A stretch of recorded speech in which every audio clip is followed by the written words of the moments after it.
A crystal glass shattered across a $12,000 tuxedo in front of Chicago's most powerful elite, and the woman who spilled it just signed her death warrant, or so everyone thought.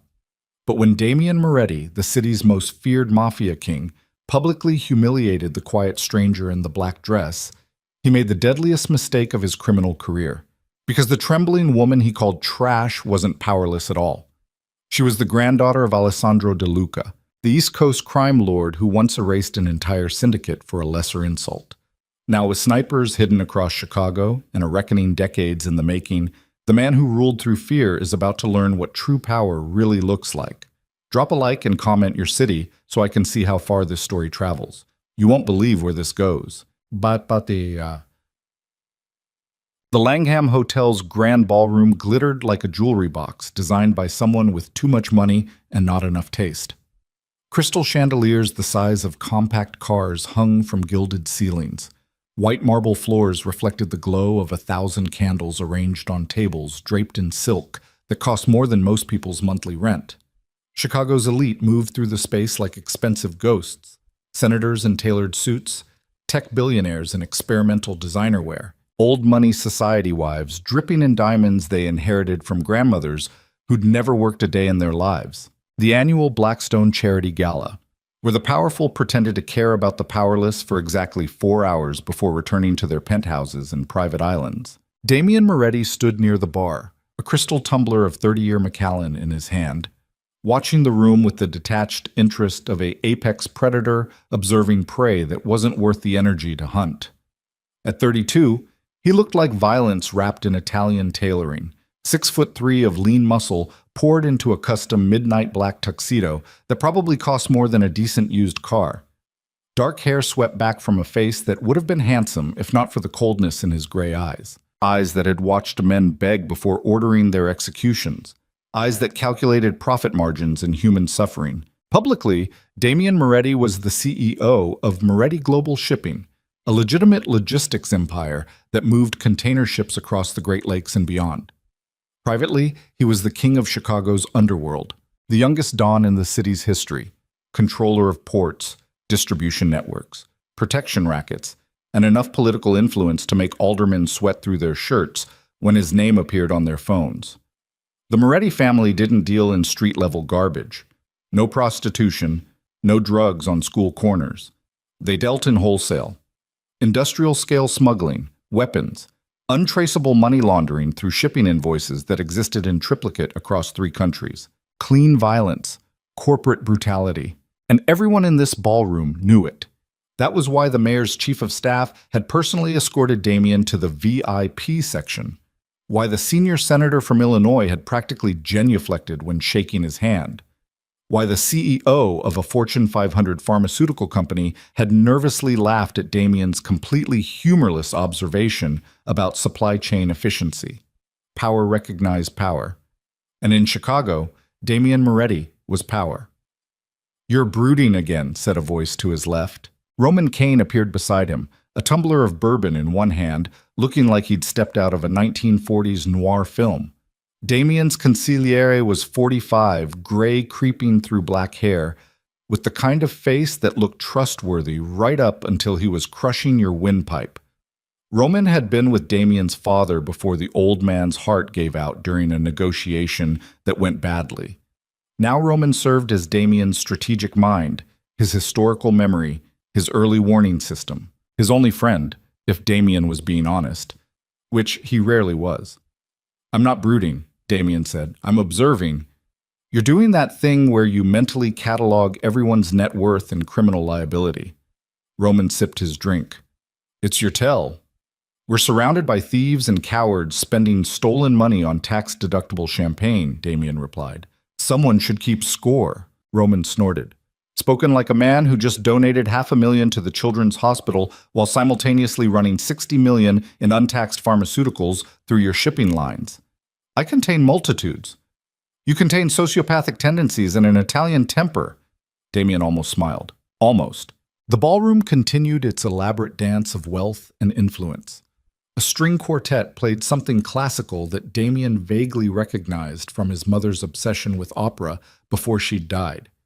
Waiters circulated with trays of champagne and hors d'oeuvres that looked like abstract art.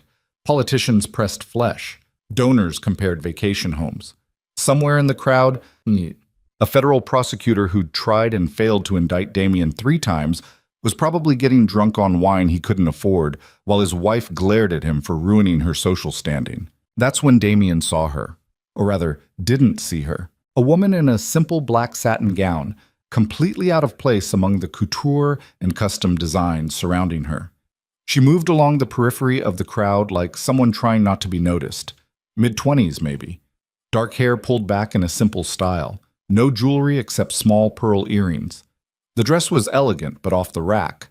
Damien could tell from the way it fit. Not poorly, but not with the precision of tailoring that cost 4 figures. She looked terrified and utterly invisible. Exactly the kind of person who didn't belong at an event where entry required either a $50,000 donation or an invitation from someone who mattered.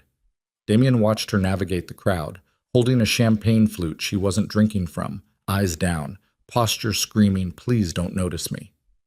Some assistant, probably. A +1 brought by someone important who'd already abandoned her to go network, or maybe a non-profit worker required to attend as part of grant compliance. He dismissed her from his thoughts entirely. That was his first mistake. Moretti? Alderman Gary Breslin materialized from the crowd like a summoned demon, red-faced and sweating despite the ballroom's perfect climate control. Breslin was 60 pounds overweight, balding, and perpetually looked like a man having a heart attack in slow motion. He also controlled zoning permissions across 3 Southside districts that Damien needed for a new distribution facility. "Alderman," Damien said with the warmth of someone greeting a parking meter. "I've been meaning to call," Breslin said, too loud, gesturing with a champagne flute that was definitely not his first. "About that property development we discussed." Damien's expression didn't change, but his eyes went cold. They hadn't discussed anything. Damien had told Breslin what was going to happen, and Breslin had nodded because men like Breslin always nodded when men like Damien spoke. "This isn't the venue," Damien said quietly. Right, of course." Breslin leaned in, breath reeking of alcohol and desperation. "I just wanted to say the approval process might take a bit longer than expected. There's been some community pushback, environmental concerns." "Concerns that will be addressed," Damien interrupted, voice dropping to a register that made Breslin's smile falter. "Quickly." "Absolutely. I just thought given the complexity, perhaps we could discuss additional consultation fees." Damien set his glass down on a passing waiter's tray with enough force to make crystal ring. "Breslin," he said softly, "are you attempting to renegotiate terms we've already agreed upon?" The alderman's face went from red to pale in record time. No, of course not. I'm just saying—" "You're saying you'd like to reconsider our arrangement." Damien smiled without warmth. "Which means you'd like to reconsider whether your daughter continues her graduate program at Northwestern without her boyfriend's gambling debts becoming a federal investigation." Breslin looked like he'd been slapped. "You're a smart man," Damien continued, voice still quiet, still deadly. "Smart enough to recognize when a conversation is over." The alderman nodded jerkily, muttered something that might have been agreement or a prayer, and disappeared back into the crowd like fog burning off under sunlight. Roman appeared at Damien's elbow again. "You're making friends everywhere tonight." "Breslin's an opportunistic parasite who thinks I won't notice him trying to squeeze an extra payday out of a done deal," Damien replied. "I notice everything." "Your humility is inspiring." Damien was about to respond when a commotion near the bar caught his attention. A drunk socialite, Victoria Ashford, if Damien remembered correctly, wife of some hedge fund administrator, was gesturing wildly while telling a story, champagne sloshing in her glass. She turned suddenly, her elbow connecting with someone behind her, the woman in the black dress, the simple one, the invisible one. The collision sent the woman stumbling forward directly into Damien's path. She crashed into him hard enough that her champagne flute went flying. But worse, far worse, was the full glass of 30-year Macallan in Damien's hand. Crystal shattered against marble. Amber liquid exploded across Damien's chest, soaking through his custom tuxedo jacket, his shirt, spreading dark and wet across fabric that cost more than some people earned in a month. The ballroom froze. Conversations died mid-sentence. The string quartet faltered. Even the waiters stopped moving. Everyone turned to look at the spectacle of Damian Moretti, the most dangerous man in Chicago, standing soaked in whiskey while a trembling woman in a cheap dress stammered apologies at his feet. Damian looked down at his ruined tuxedo, felt the cold liquid seeping through expensive fabric against his skin, saw the woman staring up at him with wide, terrified eyes, and something ugly uncoiled in his chest. Not rage, exactly. Rage would have been cleaner. This was cold, calculated. The cruelty of a man who'd built an empire on the understanding that weakness existed to be exploited and humiliation was a tool like any other. The woman was already apologizing, words tumbling out in a panic. "I'm so sorry, I didn't. She pushed me, I wasn't. Please, I'm so sorry. I'll pay for the cleaning, You'll pay for cleaning?" Damian interrupted, voice carrying across the silent ballroom. She froze. "This tuxedo," Damian continued, loud enough for the crowd to hear, "was custom-made in Milan, $12,000. The shirt? Another $800. And the whiskey you just destroyed?" He smiled without humor. "That glass alone was worth more than whatever you paid for that dress you're wearing." Nervous laughter rippled through the nearby crowd. The woman's face went white. "I'll pay," she whispered. "I swear, I'll find a way." "With what?" Damian's voice dripped contempt. "You're clearly here as someone's charity case. Look at you. That dress is off the rack. Those shoes are scuffed. You don't belong here any more than a stray dog belongs at a dinner table."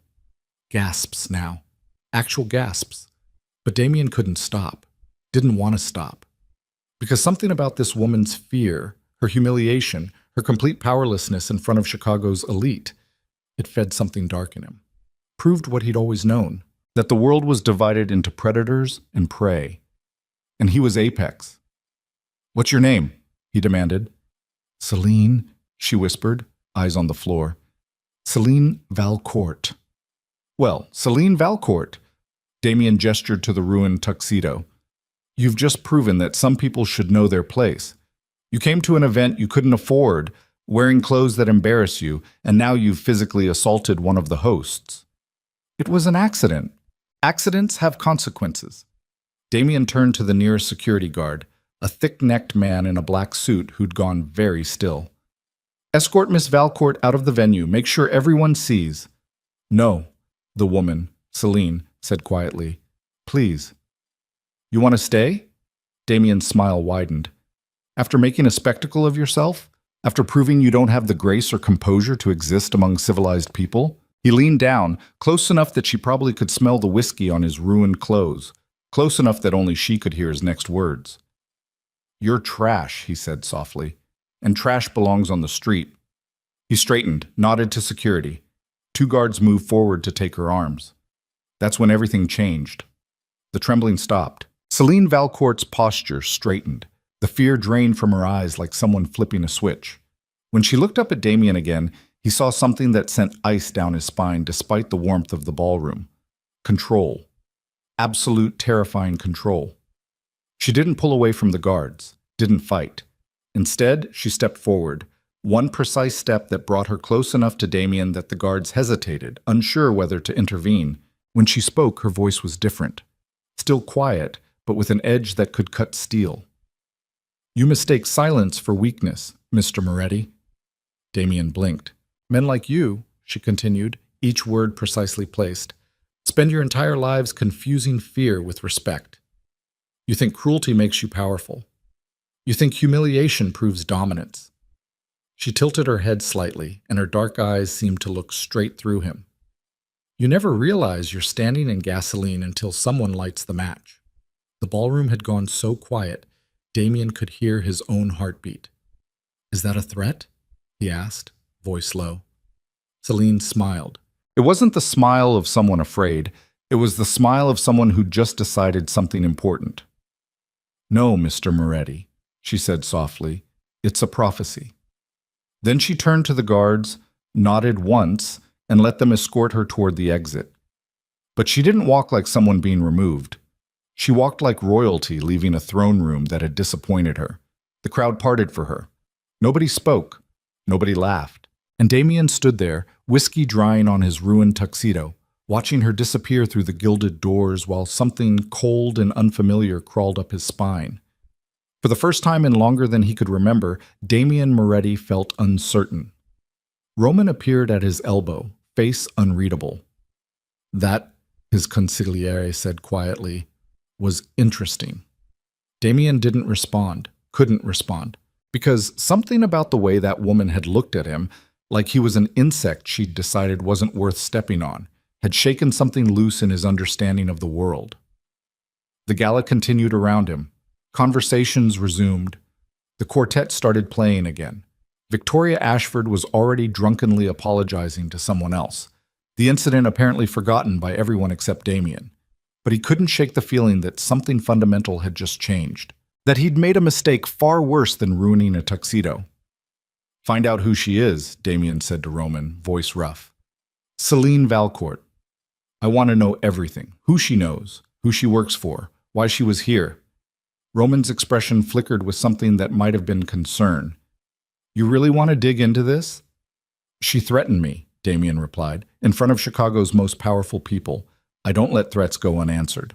"That wasn't a threat," Roman said carefully. "That was a warning." "Same thing." "No," Roman replied, already pulling out his phone. "It's really not." But he made the call anyway, because that's what consigliere did. 3 hours later, when the gala finally wound down and Damien returned to his penthouse office overlooking Lake Michigan, Roman appeared with a tablet and an expression Damien had never seen before. Fear, actual, genuine fear, on the face of a man who'd helped dispose of bodies. "Tell me," Damien commanded. Roman set the tablet down on the desk, and Damien saw a photograph of Celine Valcourt, except the caption beneath it read differently: Celine DeLuca. "DeLuca?" Damien frowned. "That doesn't mean—" "She's Alessandro DeLuca's granddaughter," Roman interrupted. "His only grandchild, daughter of his deceased son Marco." The name hit Damien like a fist to the chest. Alessandro DeLuca. The ghost of the East Coast. The single most feared crime patriarch in the United States. A man whose empire stretched from New York to Miami, controlling ports that made Damien's shipping operation look like a lemonade stand. A man who'd allegedly ordered the execution of an entire rival family, 17 people, because someone had disrespected his wife at opera. A man whose name was spoken in whispers even among made men, because Alessandro DeLuca didn't believe in forgiveness. He believed in examples. "No," Damien said, "that's impossible. DeLuca's son died 15 years ago in a car accident. There was no mention of—" "He sent her away," Roman interrupted, reading from the tablet. "After Marco died. Sent her to boarding schools in Europe, kept her completely out of the life. She's been in Chicago for 2 years, works at an independent bookstore in Wicker Park, lives alone. No security detail that our people can identify." "Then she's not—" "She's his heir," Roman said flatly. "The only direct DeLuca blood left. And you just publicly humiliated her in front of 500 witnesses." Damien sat down slowly. "Alessandro DeLuca has ended syndicates over smaller insults," Roman continued. 3 years ago, a Baltimore crew made a joke about his age. They found 8 bodies in a shipping container 2 weeks later. Mutz. "She didn't identify herself," Damien said, but even he could hear how weak it sounded. "How was I supposed to know?" "It doesn't matter," Roman replied. "You humiliated a DeLuca. You called her trash. You had her physically removed from a public event." He paused. "If Alessandro decides to respond, we're not talking about a turf war. We're talking about systematic dismantling of everything you've built." Damien's mind raced through calculations, through possibilities, through the architecture of alliances and vulnerabilities that made up his empire, and came to a single, unavoidable conclusion. He was exposed. Completely, catastrophically exposed. "Get me a meeting with her," Damien said. "Tomorrow." "Damien." "Now, Roman." His consigliere nodded and left without another word. Damien sat alone in his office, Chicago's lights spreading out beneath him like a kingdom he'd spent a decade building, and realized for the first time that kingdoms could burn. All it took was one match, and he'd just handed it to the granddaughter of the most dangerous man in America. Damien didn't sleep. He sat in his penthouse office, watching dawn break over Lake Michigan, turning the water from black to gray to pale gold, and tried to figure out how badly he'd just destroyed himself. The whiskey-stained tuxedo lay crumpled in the corner where he'd thrown it 4 hours ago. His shirt was unbuttoned, sleeves rolled up, revealing forearms corded with tension that hadn't released since Roman had shown him that photograph. Celine DeLuca, not Valcourt, DeLuca, the granddaughter of a man who'd allegedly had a New Jersey state senator's entire family erased because the senator voted against a port expansion bill. A man whose name made experienced killers go quiet. A man who'd built an empire so vast and so deeply embedded in the infrastructure of the East Coast that federal prosecutors had given up trying to indict him 15 years ago, and Damien had called his only heir trash, in front of 500 witnesses. His phone buzzed. Roman. Talk, Damien said. I found her. Roman's voice sounded like he'd been awake all night, too. She's at the bookstore. Opens at 9. I can have a car there in 20 minutes if you want to. I'll go myself. Silence on the line. That's a bad idea, Roman finally said. All my ideas right now are bad ideas, Damien replied. At least this one doesn't involve waiting for Alessandro DeLuca to decide whether to kill me. You don't know that he's even aware of what happened. Roman. Damien closed his eyes. A man like that knows when someone spits on the sidewalk in his territory. You think he doesn't know his granddaughter got humiliated at a public event? More silence. Send 2 cars, Roman said. Armed. I don't care if she looks like a bookstore clerk. She's DeLuca blood. You don't walk into that situation exposed. Fine. Damien ended the call and stood, his body aching like he'd been in a fight. Maybe he had been. Maybe the fight just hadn't started yet.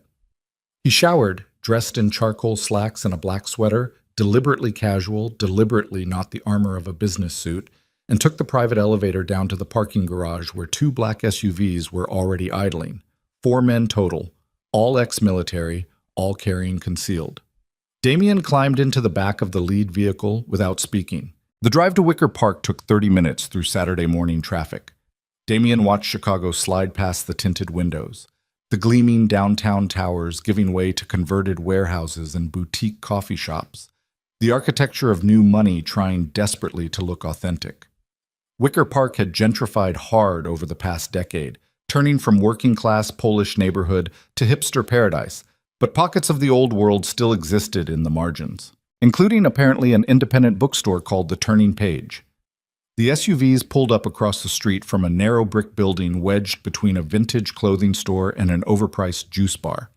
The bookstore's window display showed stacks of used hardcovers and a hand-lettered sign advertising a poetry reading next Thursday. The kind of place that probably smelled like old paper and coffee and barely made rent. Completely unremarkable, except for the woman visible through the glass front door, unlocking it from the inside. Celine. She wore jeans and an oversized cream-colored sweater that made her look even smaller than she had at the gala. Her dark hair was pulled back in a simple ponytail. No makeup that Damien could see. She looked like a graduate student or a barista, not the heir to a criminal empire that controlled half the eastern seaboard. Damien climbed out of the SUV. Stay here, he told his security, but keep the engines running. The head of his detail, a former Marine named Costa, gave him a look that said this was stupid, and they both knew it, but nodded anyway. Damien crossed the street and pushed open the bookstore door. A small bell chimed. Celine looked up from behind the counter where she'd been sorting through a stack of invoices. Her expression didn't change when she saw him. No surprise, no fear, no anger, just a flat, evaluating stare that made Damien feel like an insect under glass. We're not open yet, she said. Her voice was different from last night. No trembling, no desperation, just factual and cold. Damien closed the door behind him, heard the lock click. I came to apologize, he said. Celine set down the invoices with precise, deliberate movements. No, you didn't. Excuse me? You came to apologize because you found out who I am. She tilted her head slightly, and Damien saw the same terrifying composure he'd glimpsed last night when she'd warned him about standing in gasoline. You came because you're afraid, not because you're sorry. Damien opened his mouth to argue and realized he had no defense. She was absolutely right. Does that distinction matter?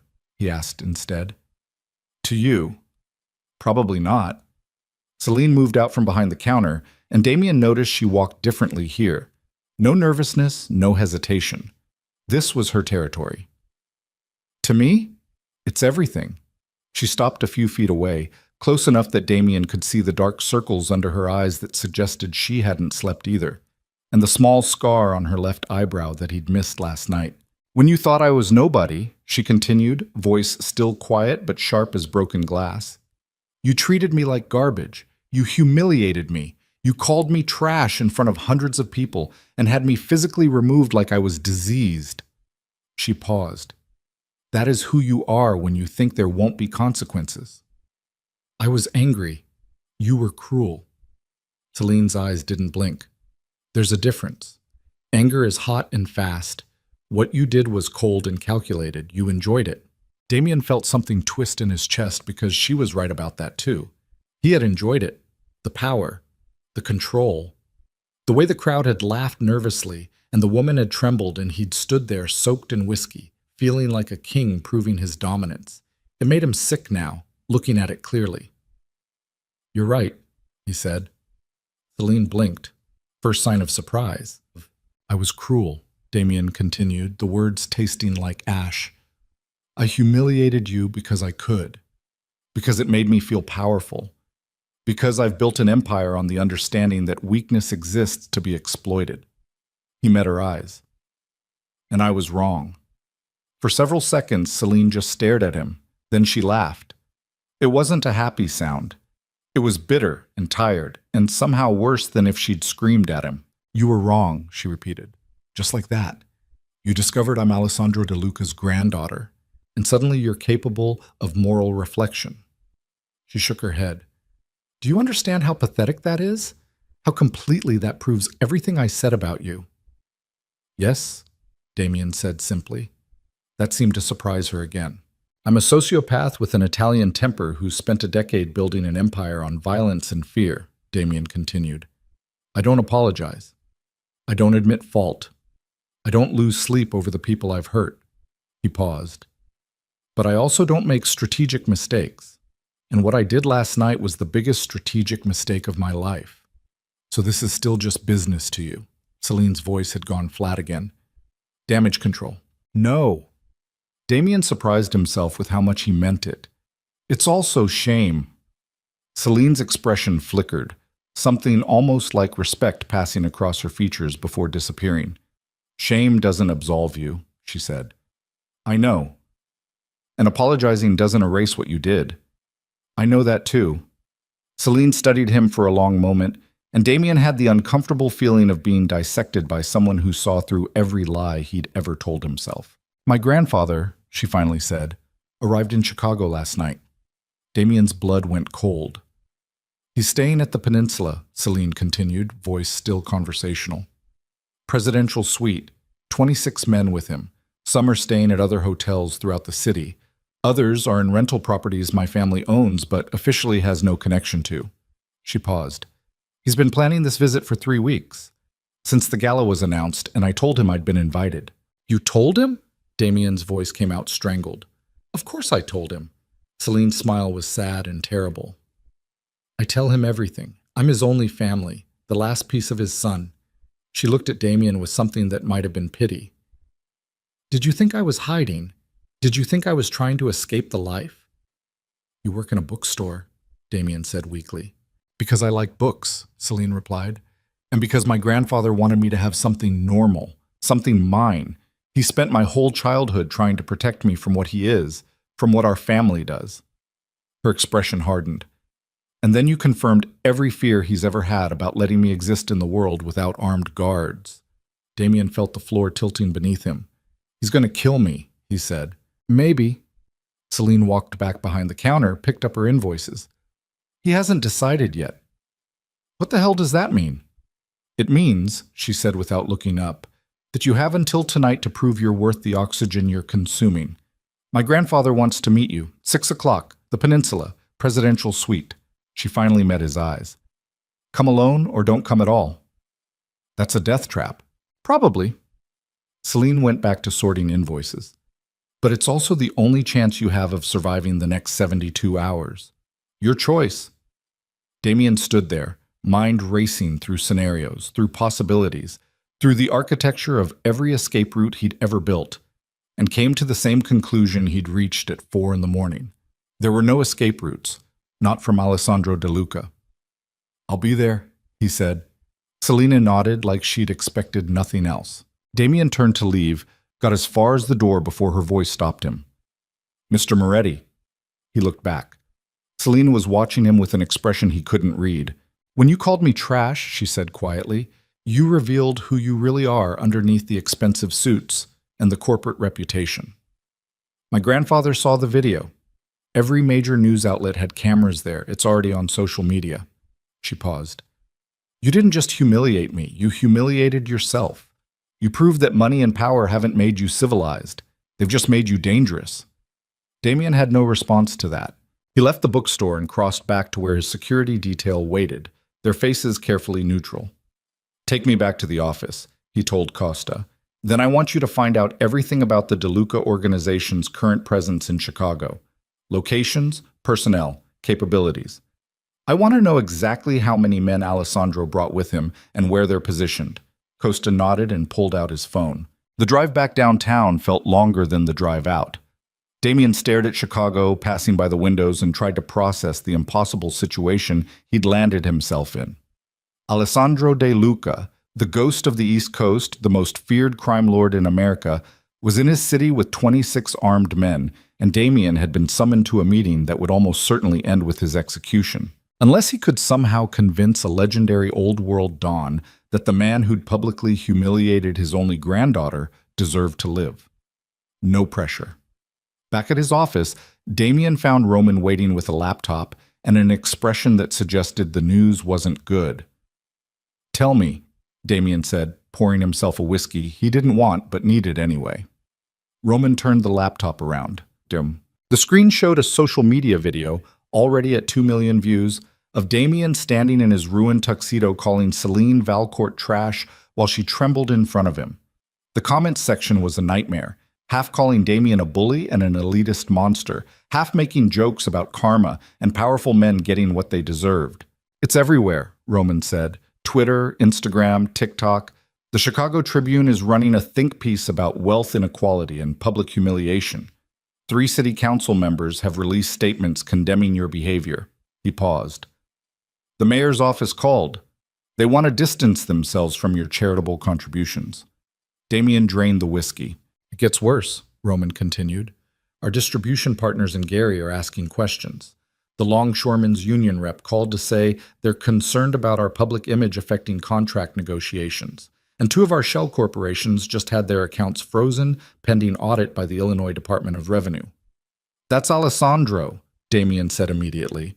"He's applying pressure through channels we can't directly trace back to him." "Agreed." Roman closed the laptop. "He's demonstrating that he can dismantle your operation without firing a shot. The question is whether he's doing that as a warning or as foreplay before killing you." "He wants to meet," Damien said. "Tonight, 6 o'clock, the Peninsula." Roman went very still. "That's a trap, I know." "You can't actually be considering—" "I don't have a choice," Damien interrupted. "If I don't go, he'll interpret that as cowardice or disrespect. Either way, he escalates. If I do go, at least I have a chance to negotiate." "Negotiate what?" Roman demanded. "You humiliated his granddaughter on camera in front of Chicago's elite. There's no negotiation that fixes that.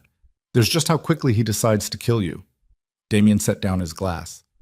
"Then I guess I'd better figure out how to make that process as slow as possible." The rest of the day passed in a blur of phone calls and contingency planning. Damien contacted every ally he had, called in favors from politicians and business partners, tried to build a coalition of support that might give Alessandro De Luca pause before starting a war. It was useless. Everyone knew who Alessandro De Luca was. Everyone had heard the stories, and nobody, not the alderman Damien had in his pocket, not the judges he'd paid off, not even the federal prosecutor who owed him for burying evidence in a corruption case, wanted to position themselves between Damien and the ghost of the East Coast. By 5 o'clock, Damien was alone. Truly, completely alone, in a way he hadn't been since he'd taken over his father's empire. Roman drove him to the peninsula personally, the 2 of them sitting in silence as Chicago's evening traffic crawled past the windows. The hotel rose up ahead of them, sleek and modern and expensive, The kind of place where presidents stayed and celebrities got married and crime lords apparently conducted business. "I'll wait in the lobby," Roman said as they pulled up to the entrance. "If you're not out in 2 hours, I'm calling everyone. Police, FBI, everyone." "Don't," Damien replied. "If I'm not out in 2 hours, I'm already dead. Calling the authorities just makes you a target too." "Damien, I mean it, Roman." Damien met his consigliere's eyes.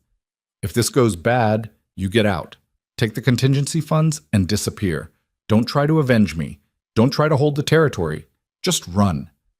Roman's jaw worked like he wanted to argue, but finally he just nodded. Damien climbed out of the car and walked into the peninsula's gleaming lobby.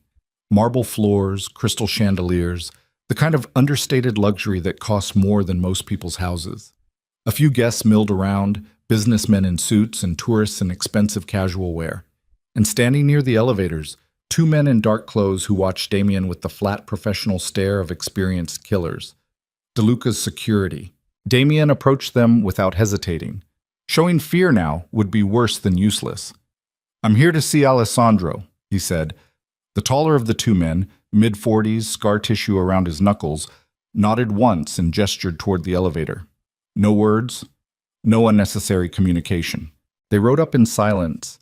The elevator was mirrored on all sides, and Damien caught his own reflection, pale, tense, looking every one of his 32 years and then some.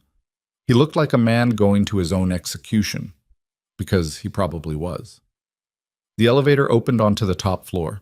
The guards led him down a carpeted hallway to a set of double doors at the end. One of them knocked twice, a specific pattern that was probably a code, and the doors opened from the inside.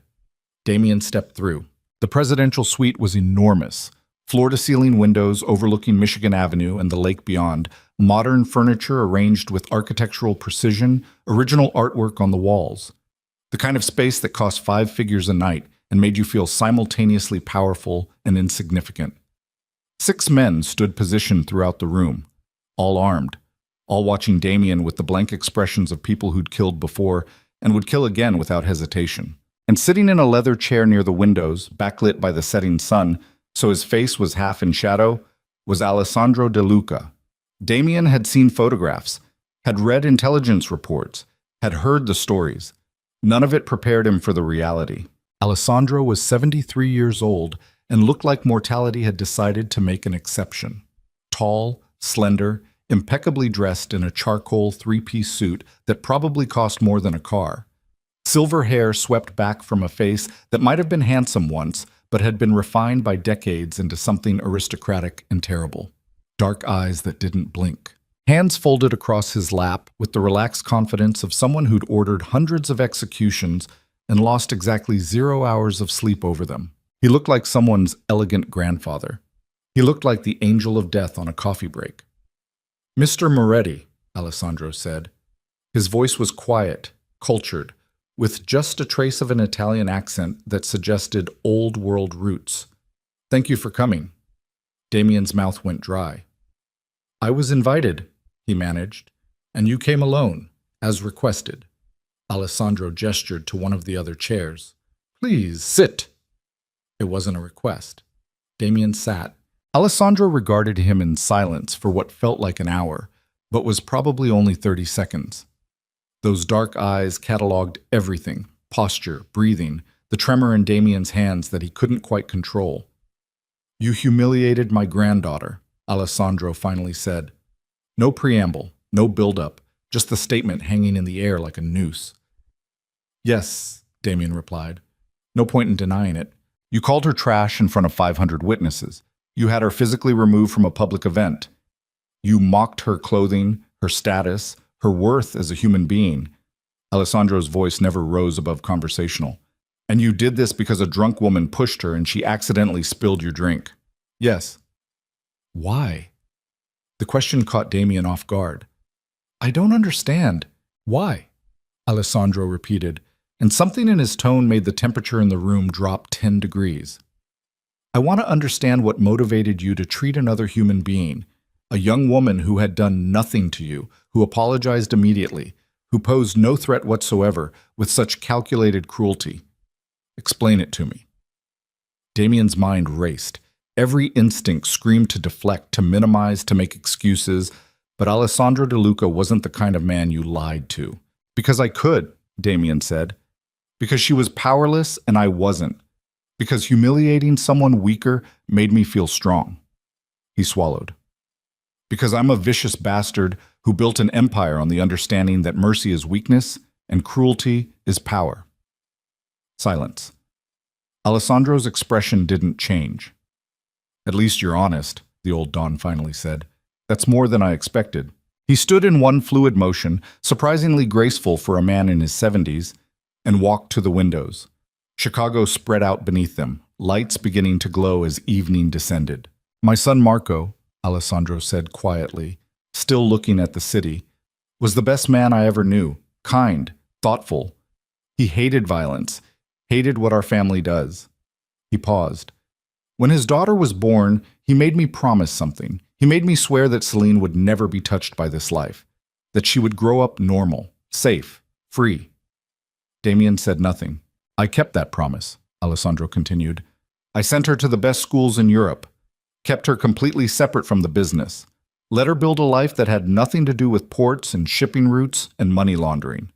He turned back to face Damien. And then you confirmed every fear Marco ever had.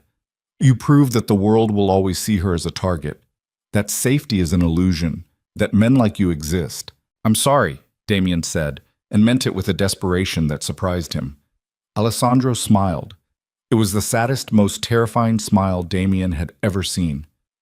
I don't want your apology, the old Don said softly. I want your humility. Before Damien could respond, Alessandro walked to a side table and picked up an ornate espresso cup. He sipped slowly, deliberately, making Damien wait.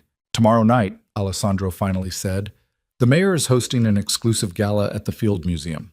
The Platinum Circle benefit, 500 guests, mostly the same people who attended last night's charity event. He set down the cup. You will escort my granddaughter to that gala as an honored guest. You will introduce her to every important person there. You will publicly apologize for your behavior and restore her dignity in front of the same society that witnessed her humiliation. Damien's brain tried to process what he was hearing. And if I refuse?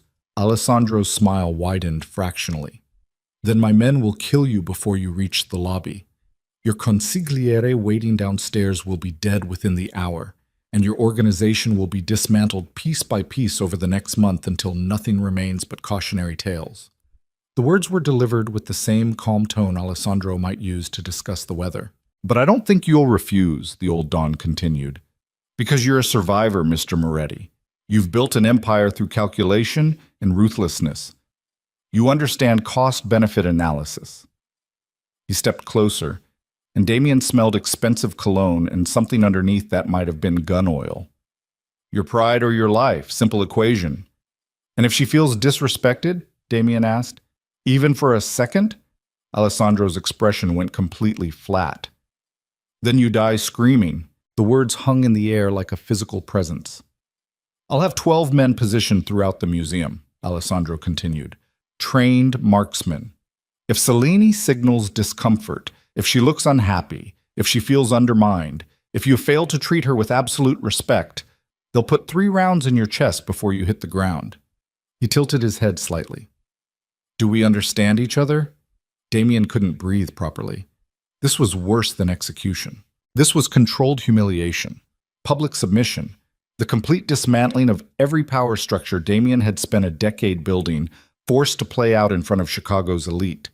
This was Alessandro De Luca proving that Damien wasn't a king. He was a subject who'd forgotten his place. I understand, Damien managed. Good. Alessandro walked back to his chair and sat with the easy grace of someone who'd just concluded a minor business transaction.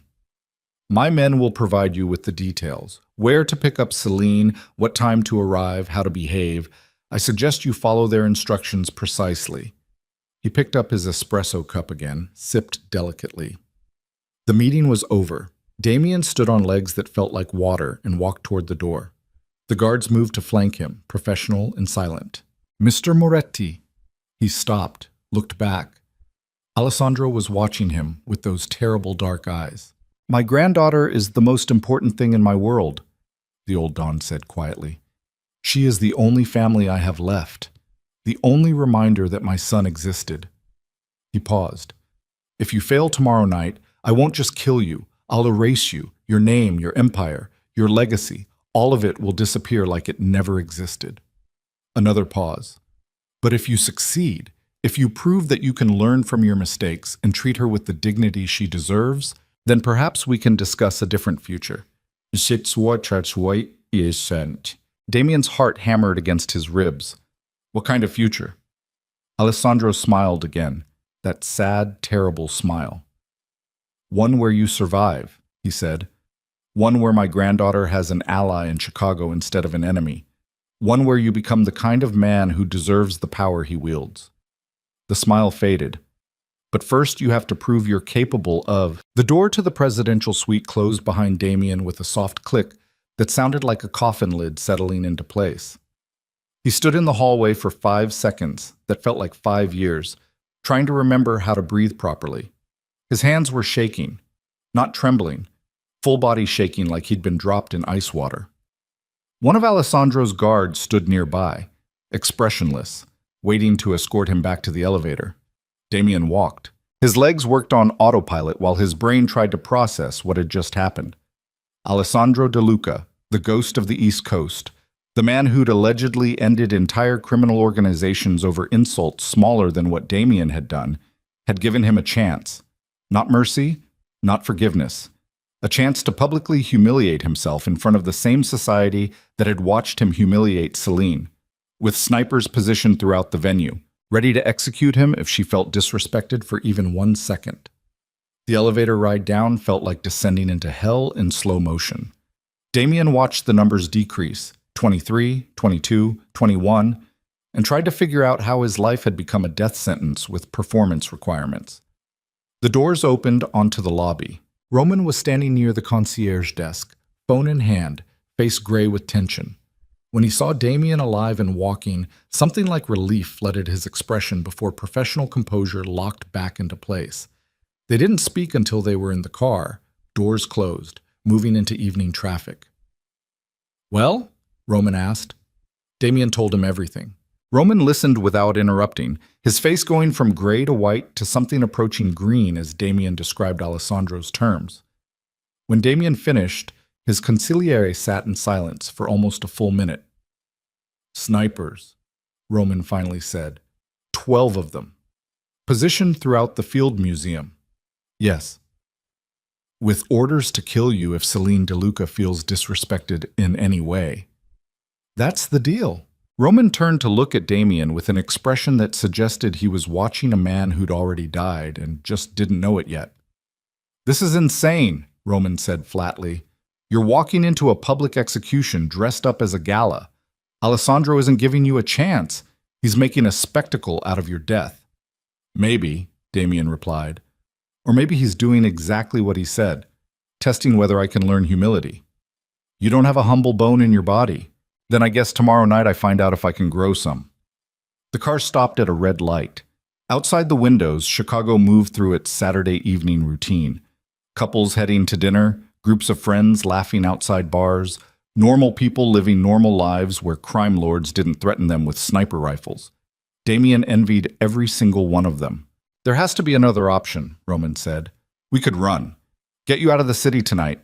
I've got contacts in Vancouver, Rio, Dubai, places where even De Luca's reach has limits." "His reach doesn't have limits," Damien replied. "You said it yourself. He controls ports from New York to Miami. He's got connections in Europe, South America, probably Asia. There's nowhere I could run that he wouldn't eventually find me." Eventually gives you time to plan, to build new defenses. Eventually means living the rest of my life waiting for a bullet I'll never see coming. Damien shook his head. "I'd rather face it on my terms, on my ground, than spend 20 years looking over my shoulder." Roman made a sound that might have been a laugh or a sob. "Your ground?"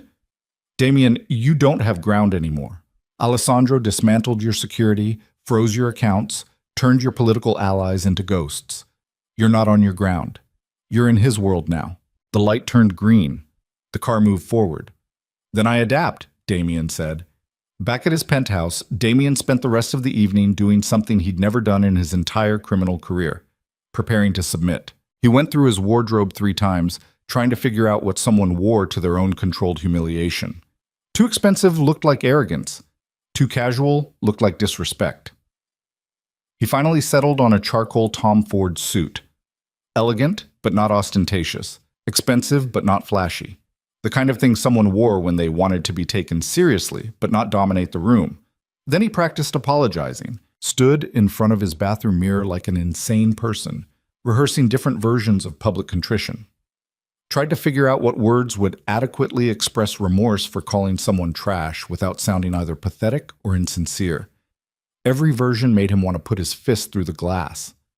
Because the truth was, Damien Moretti didn't apologize. He leveraged. He negotiated. He made problems disappear through money or violence or political pressure. But Alessandro De Luca had removed all those options. All that remained was the one thing Damien had never learned how to do: admit he was wrong. Sunday morning arrived with pale winter sunlight that made Chicago look almost beautiful. Damien hadn't slept more than an hour total. He sat in his office drinking coffee that tasted like battery acid and watching the news coverage of yesterday's charity gala. The video of him humiliating Celine was everywhere now. Network news, cable channels, social media. Some outlets were running think pieces about toxic masculinity and wealth inequality. Others were doing background investigations into both Damien and Celine, though notably, none of them had uncovered her real identity. Alessandro's people had buried that information deep. By noon, Damien's phone had received 43 calls from business associates, political contacts, and syndicate intermediaries, all wanting to know what was happening, all sensing blood in the water. He ignored every single one. At 4 o'clock, a text arrived from an unknown number. "Car will pick you up at 5:30. Be ready." No signature. Didn't need one. Damien showered, dressed in the Tom Ford suit, and spent 30 minutes in front of the mirror making sure every detail was perfect. Hair combed precisely, tie knotted correctly, shoes polished to a mirror shine. He looked like someone going to a funeral.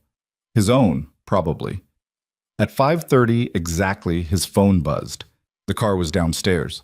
Roman appeared in the doorway of Damien's bedroom, holding a rocks glass with 2 fingers of whiskey. "Liquid courage," he said, offering the glass. Damien took it, drained it in one swallow. "If I don't come back," he started. "You're coming back," Roman interrupted, "because you're a vicious, calculating bastard who's survived worse than this. I've never survived 12 snipers in Alessandro De Luca." "Then adapt." Roman's expression was grim. "Like you said, adapt or die." The car waiting downstairs was a black Mercedes sedan with tinted windows. 2 of Alessandro's men sat in front, different guards than yesterday, but the same flat professional stare. They didn't speak when Damien climbed into the back seat, just pulled smoothly into traffic and headed north. The drive to Wicker Park took 20 minutes. Damien watched the city slide past and tried to imagine what version of Celine De Luca would be waiting for him. The trembling woman from the gala? The cold, composed bookstore clerk? The terrifying heir who'd warned him about standing in gasoline? All of them, probably. The car stopped outside a converted warehouse building. One of the guards turned in his seat. "Top floor," he said. "Apartment 4C. You have 15 minutes. Damien climbed out. The building was nicer than he'd expected. Exposed brick, industrial windows, the kind of gentrified warehouse space that young professionals paid a fortune to call authentic. He took the stairs because waiting for an elevator felt like torture, reached the 4th floor breathing harder than he should have been. Apartment 4C had a simple black door with a brass knocker. Damien knocked. The door opened, and Damien forgot how to form coherent thoughts. Celine stood in the doorway wearing a midnight blue velvet gown that transformed her from bookstore clerk into something out of a Renaissance painting.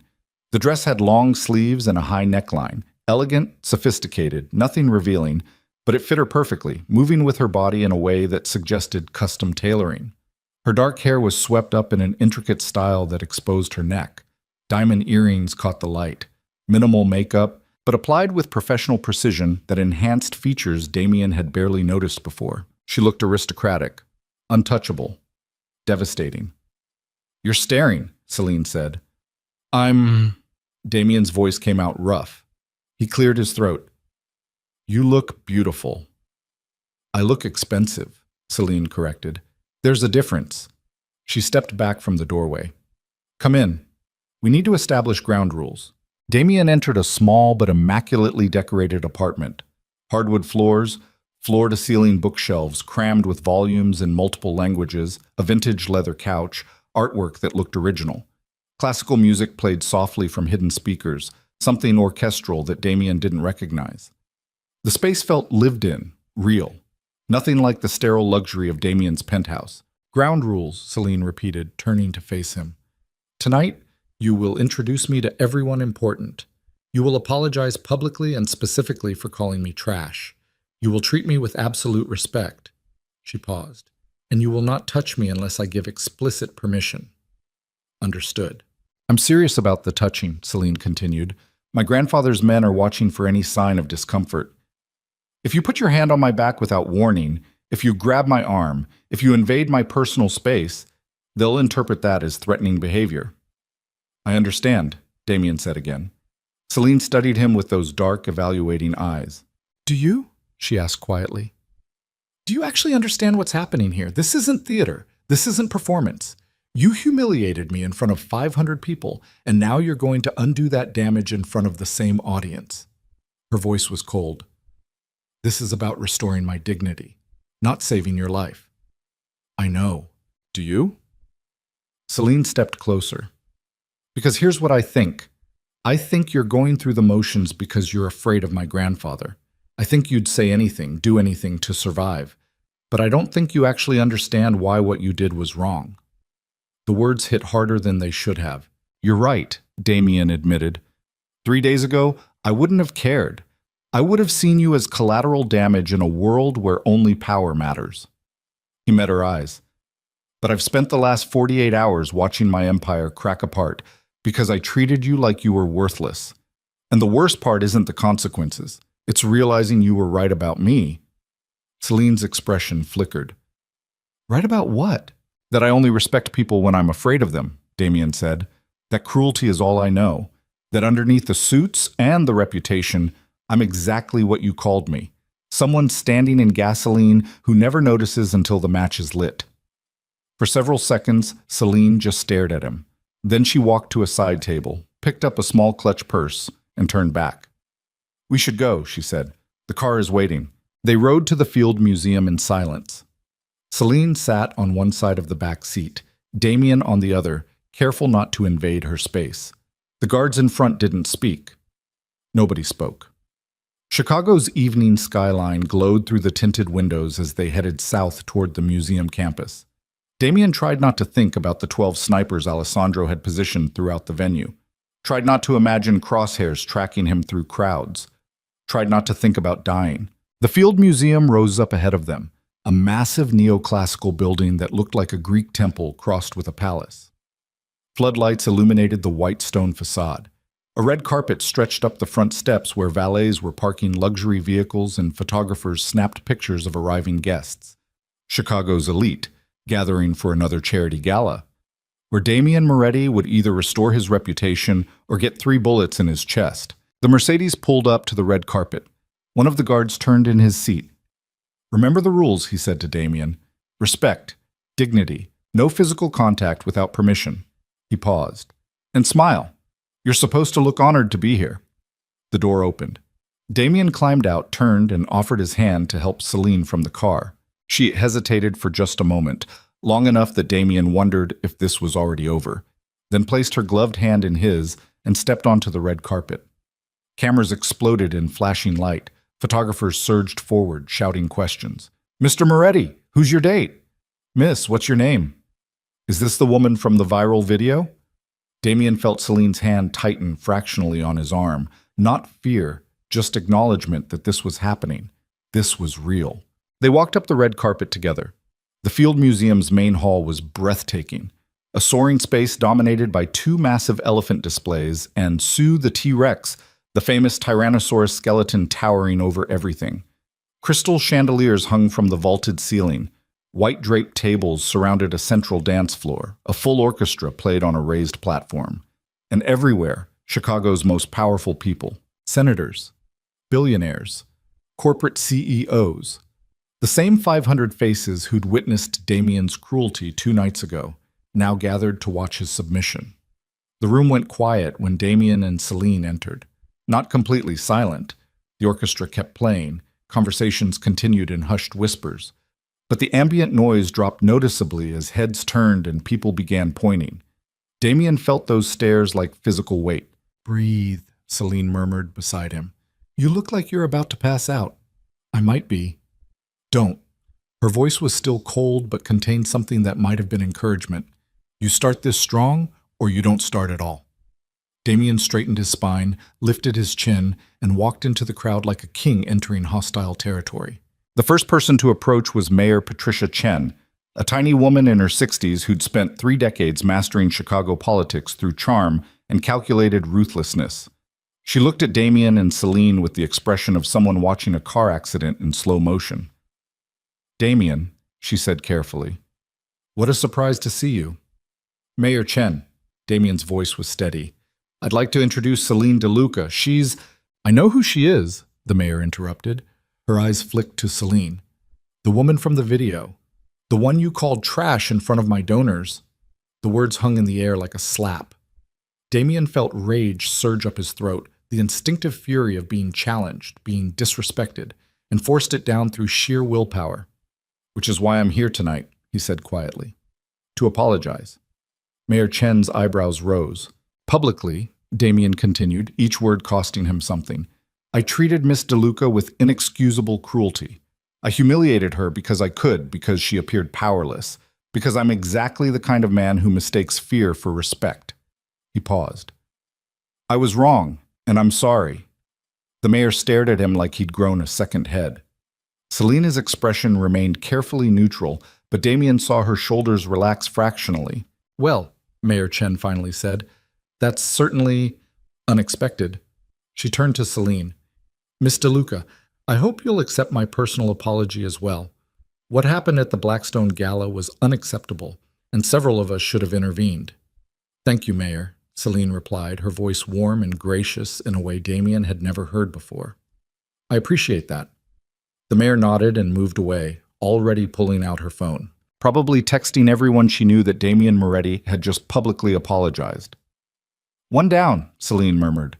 499 to go.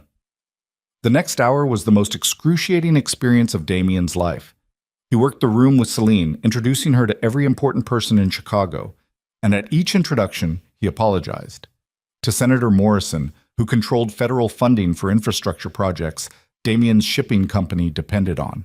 To the Ashfords, the couple whose drunken collision had started this nightmare. To Julia Brennan, a Tribune columnist who'd written 3 hit pieces about Damien's alleged criminal connections. To CEOs and philanthropists and society wives and political operatives. Every single conversation ended with the same basic script. "I was cruel. I was wrong. I'm sorry." And every apology cost him something. Pride. Reputation. The carefully constructed image of invincibility he'd spent a decade building.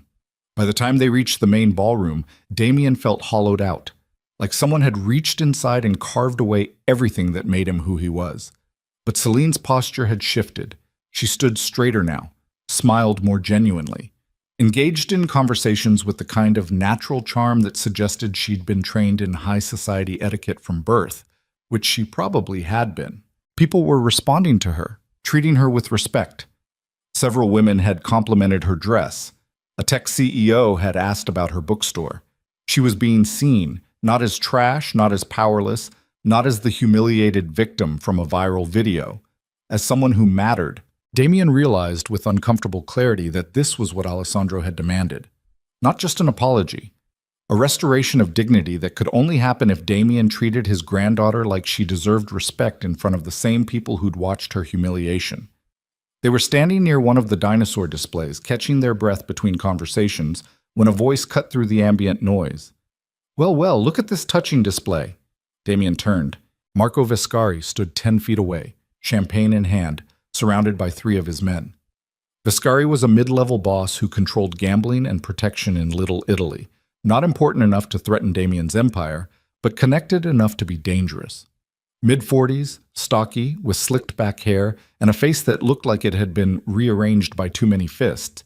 He was also drunk and mean. Damien Moretti, Vescari continued, voice loud enough to draw attention from nearby guests. Groveling like a dog. Never thought I'd see the day. Damien's jaw tightened. Vescari, he said carefully, this isn't the time. Isn't the time? Vescari laughed, an ugly sound. You humiliate some girl at a gala, it goes viral, and now you're parading her around like she's the Queen of England? He gestured with his champagne glass sloshing liquid. That's pathetic. You're pathetic. Cellini's hand touched Damien's arm, a warning. Don't engage. But Vescari wasn't done. And you, he said, turning bloodshot eyes on Celine. You must be something special to bring the great Damien Moretti to his knees. His smile was leering. How much does he pay you? Or maybe you're doing this for free. Some girls like the power trip. The room went very quiet. Damien felt rage explode through his chest, pure incandescent fury that demanded violence. But before he could move, before he could speak, Celine stepped forward. Her posture hadn't changed. Her expression remained calm, but something in her eyes made Vescari's smile falter. Mr. Vescari, she said quietly, you run protection in Little Italy, correct? Taylor Street specifically? Vescari blinked, confused by the shift. Yeah, so what? And you have business relationships with the Morales cartel, Celine continued, voice still conversational. Laundering their drug proceeds through your legitimate businesses, the Italian grocery on Oakley, the construction company on Western. Vescari's face went pale. How the fuck do you... You also have a brother, Celine interrupted. Vincent Vescari, currently hiding from a federal warrant in a safe house outside Milwaukee. 23,000 West Parkway Drive, specifically. Complete silence now. Your distribution routes run through Gary and Hammond, Celine said, each fact delivered with surgical precision. You move product every Tuesday night using refrigerated trucks registered to a shell company called Midwest Fresh Foods.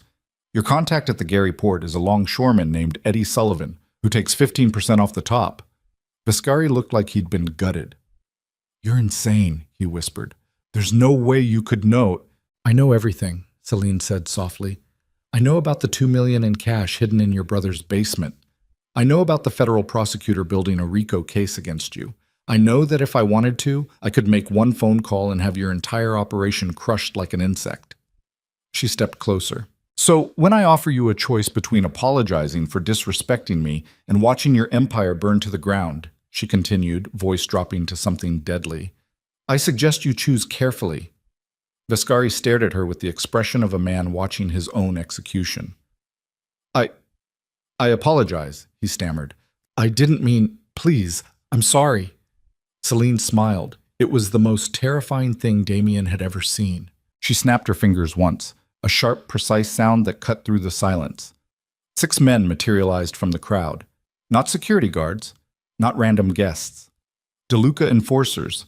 They'd been there the whole time, invisible among the 500 attendees, and Damien had never noticed. The 6 men moved with coordinated efficiency. Within seconds, Vescari's 3 bodyguards were disarmed and pinned against pillars.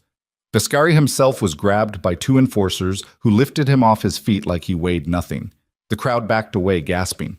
Wait, Vescari screamed. Please, I'm sorry. I didn't know who she was. Celine watched him struggle with the detached interest of someone observing an insect.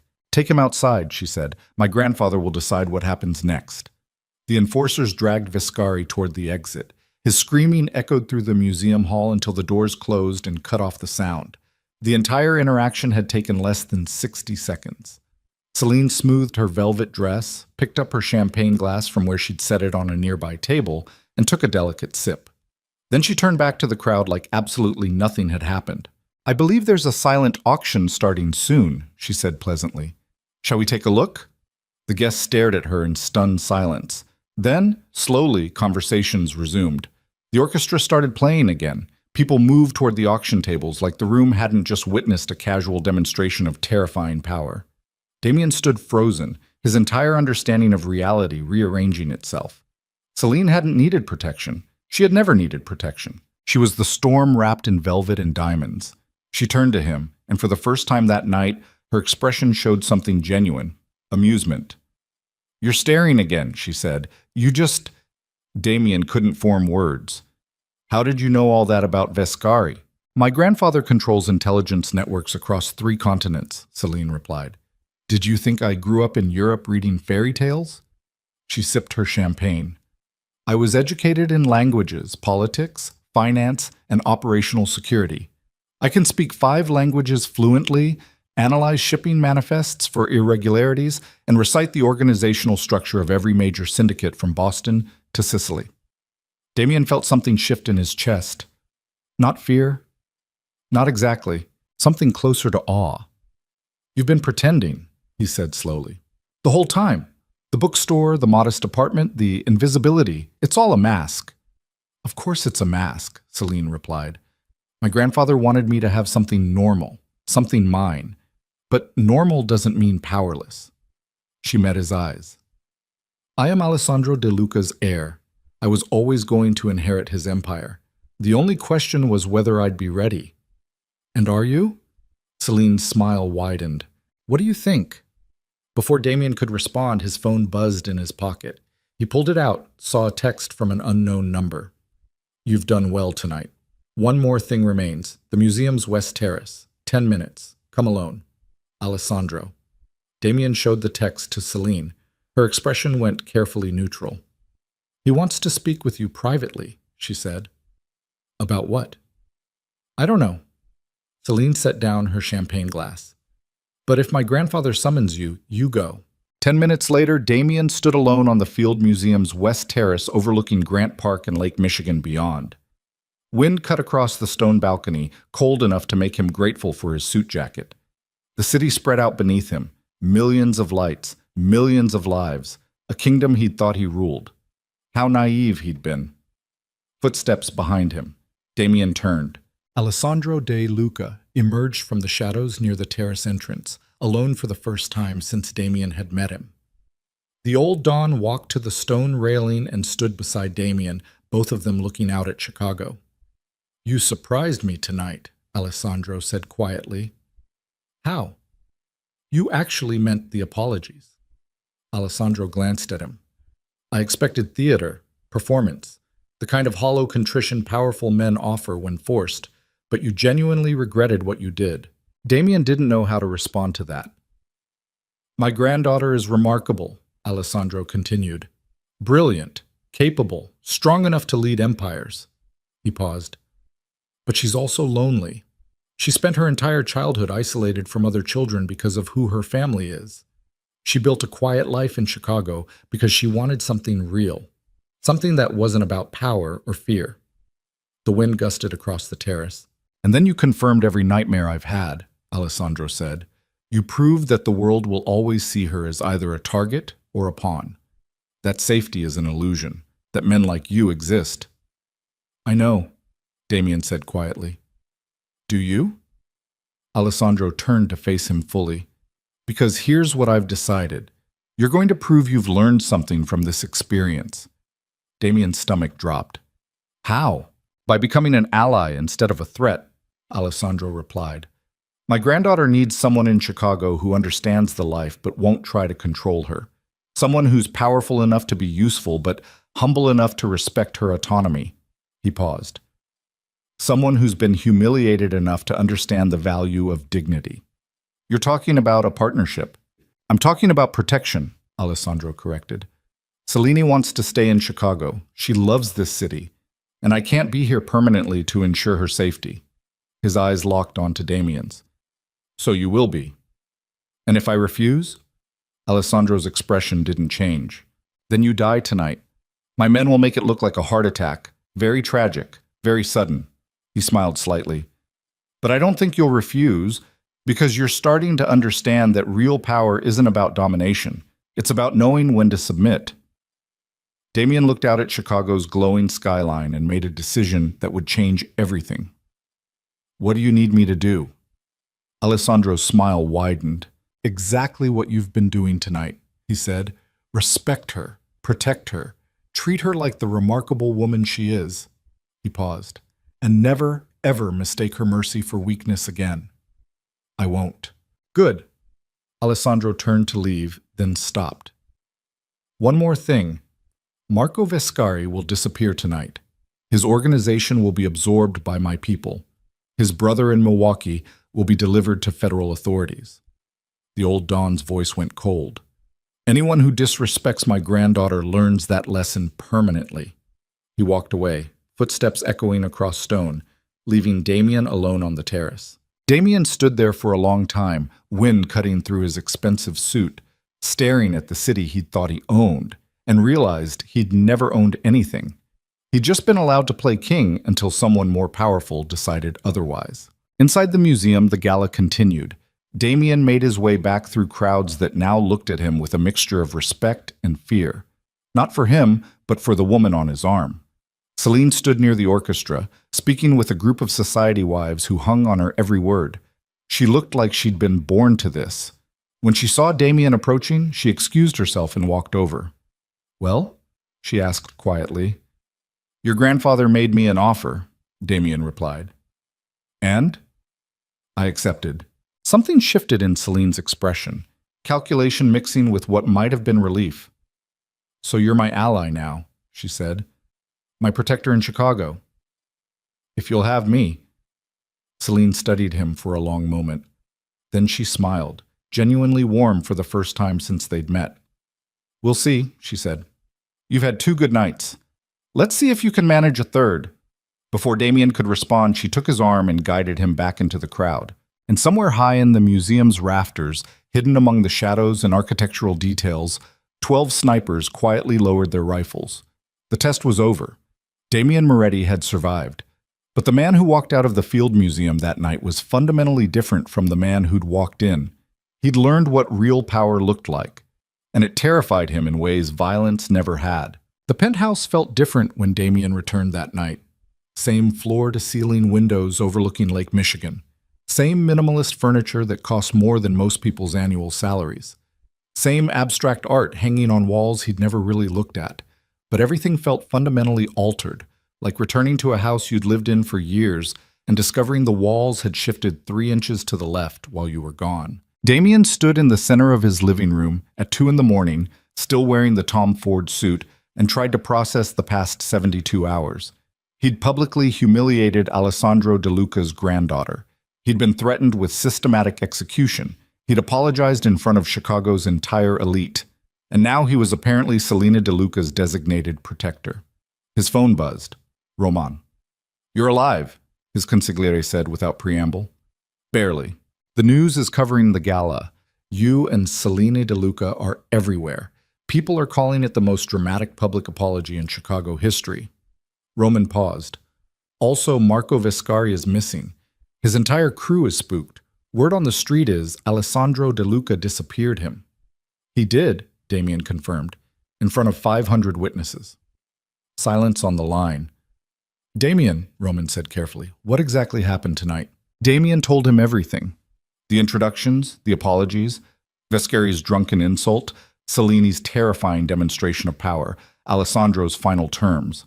When he finished, Roman was quiet for almost a full minute. "So you're working for Alessandro De Luca now," he finally said. "I'm working with his granddaughter," Damien corrected.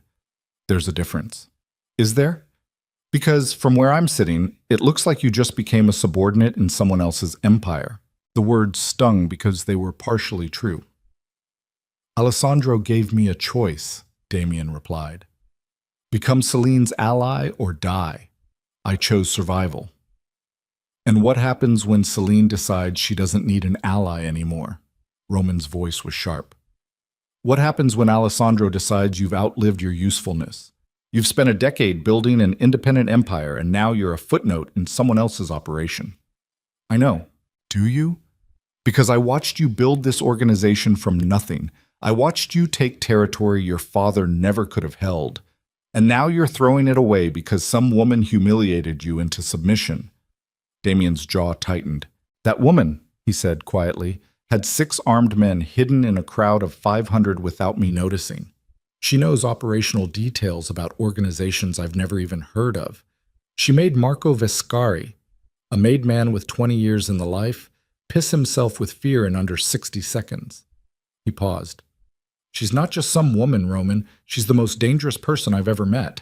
Which is exactly why allying with her is insane, Roman shot back. You don't partner with people more powerful than you. You either submit completely or you eliminate them. I can't eliminate her? Then you've already submitted. The call ended. Damien stood alone in his penthouse, Roman's words echoing through the silence, and wondered if his consigliere was right. Had he just traded his empire for survival? He poured himself 3 fingers of whiskey, the expensive stuff, not the 30-year Macallan he'd been wearing when this nightmare started, and walked to the windows. Chicago spread out beneath him, lights glittering like a universe he'd once controlled. Once. Past tense. Because the truth was, Alessandro De Luca had dismantled Damien's understanding of power in less than 72 hours. Had proven that money and territory and political connections meant nothing when someone with deeper resources decided you were a problem. And Selena De Luca had proven something even more terrifying. That intelligence was more dangerous than violence, that control was more powerful than fear, that a woman in a velvet gown could destroy a man's empire with a snap of her fingers. Damien's phone buzzed again. Unknown number. Tomorrow. Noon. The bookstore. We need to discuss operational parameters. S. Celine. Already establishing routines, already assuming authority, already treating their partnership like what it actually was. A subordination dressed up as collaboration. Damien drained his whiskey and went to bed without sleeping. The next morning arrived with brutal winter sunlight that made his hangover feel like someone driving nails through his skull. Damien showered, dressed in dark jeans and a black sweater, deliberately casual, deliberately not the armor of a suit, and headed to Wicker Park. The turning page looked exactly the same as it had 3 days ago.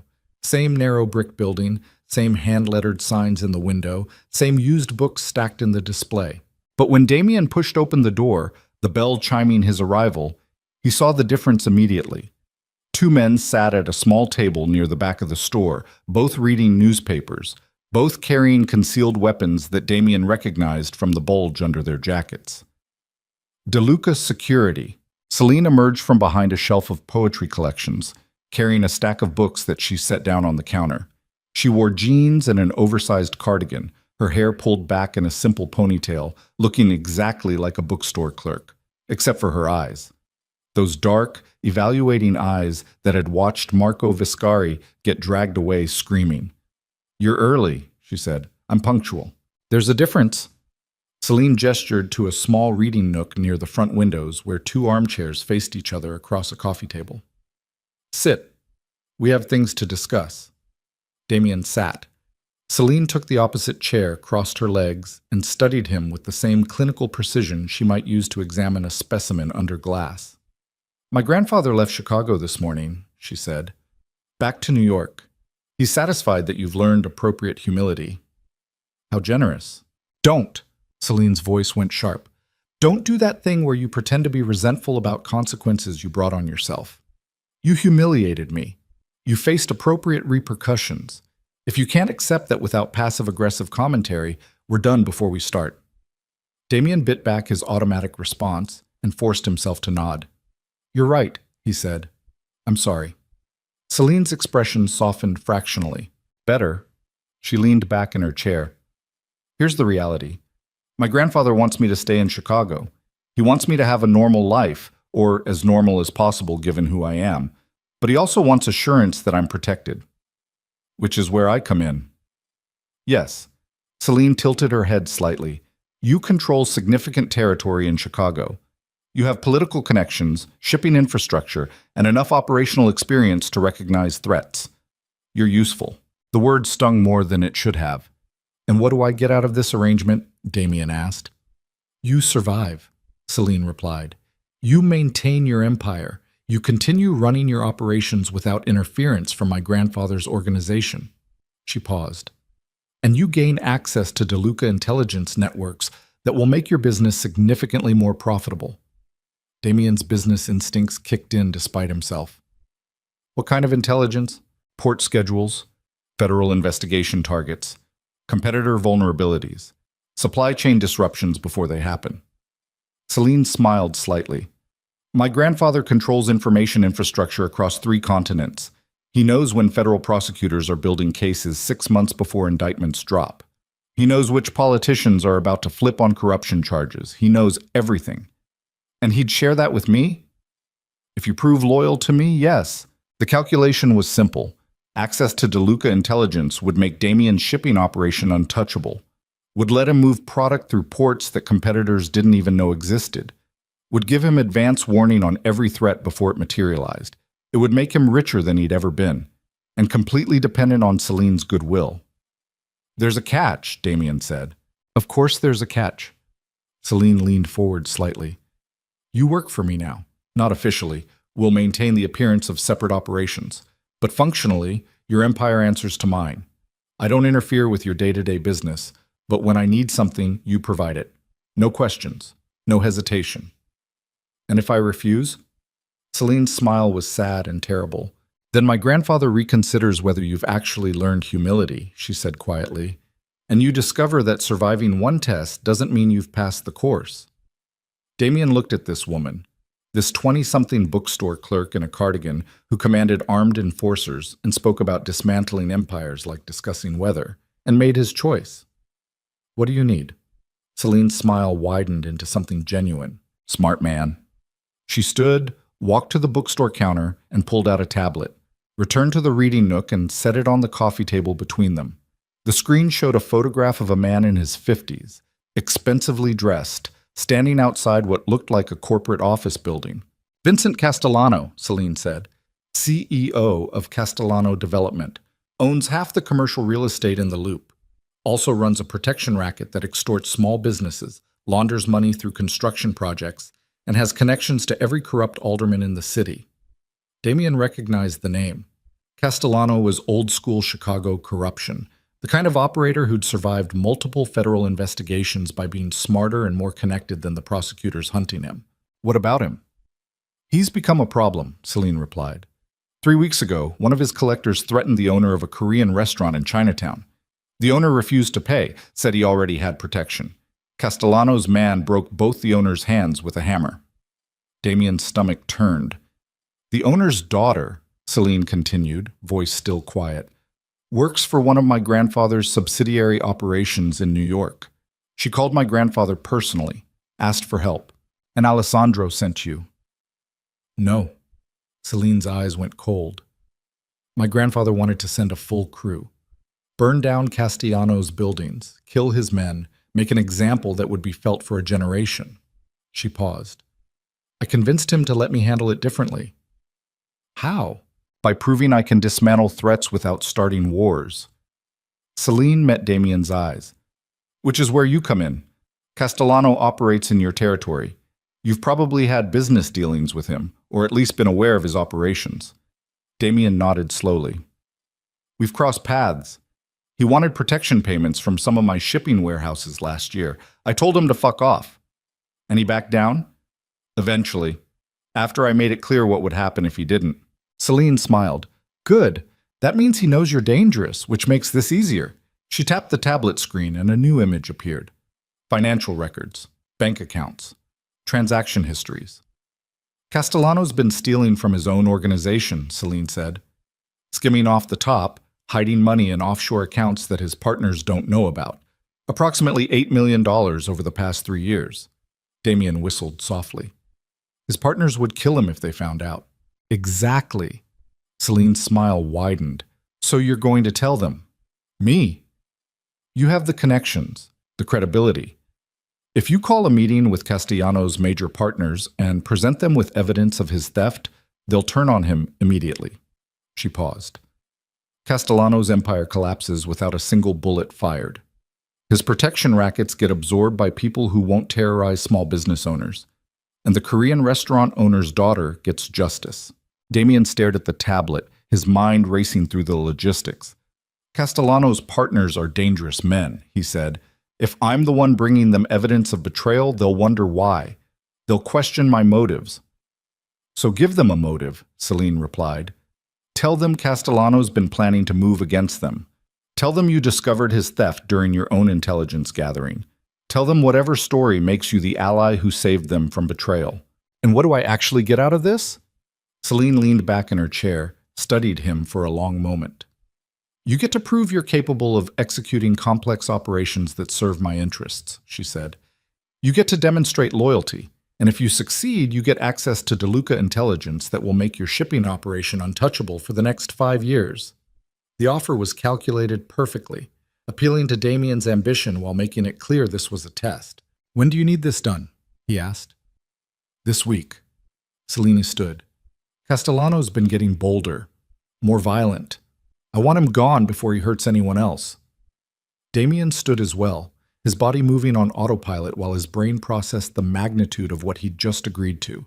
He was about to dismantle another crime boss's empire, on Celine DeLuca's orders, like a soldier following commands. I'll need access to those financial records, he said. Celine handed him the tablet. Everything you need is there. Account numbers, transaction histories, transfer dates. Enough evidence to bury Castellano 3 times over. Damien took the tablet, felt its weight in his hands like a weapon. One question, he said. How did you get this information? These are offshore accounts hidden behind shell corporations. Even federal investigators would have trouble tracking this. Celine's smile was devastating. My grandfather controls intelligence networks you can't imagine, she said. Banks, governments, technology infrastructure. When he wants to know something, he knows it. She paused. Get used to having resources you didn't know existed. That's what partnering with a DeLuca means. Damien left the bookstore 20 minutes later, the tablet tucked under his arm, his mind spinning with operational details. Back in his car, he called Roman. I need you to set up a meeting, Damien said. Tomorrow night. Castellano's 3 major partners, Antonio Russo, Michael Chen, and Tommy Delgado. Tell them I have information about a threat to their operations. Urgent, confidential. What kind of threat? Roman asked carefully. The kind that ends empires. Damien stared out at Wicker Park's gentrified streets. I'll explain when you get here. We have work to do. The next 24 hours were a masterclass in manipulation. Roman arranged the meeting for Tuesday night at a private club in River North, neutral territory where Castellano's partners could meet without raising suspicion. Damien spent the day constructing a narrative that would make the financial evidence credible. The story was simple.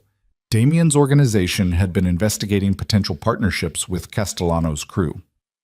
During due diligence, Damien's financial analysts discovered irregularities.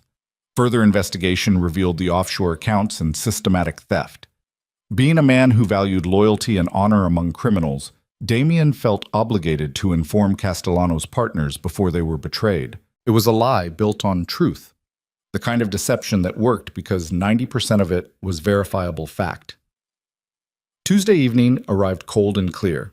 Damien dressed in a charcoal suit, professional, serious, the kind of thing someone wore when delivering devastating news. Roman drove him to the River North Club, both of them silent during the 30-minute drive.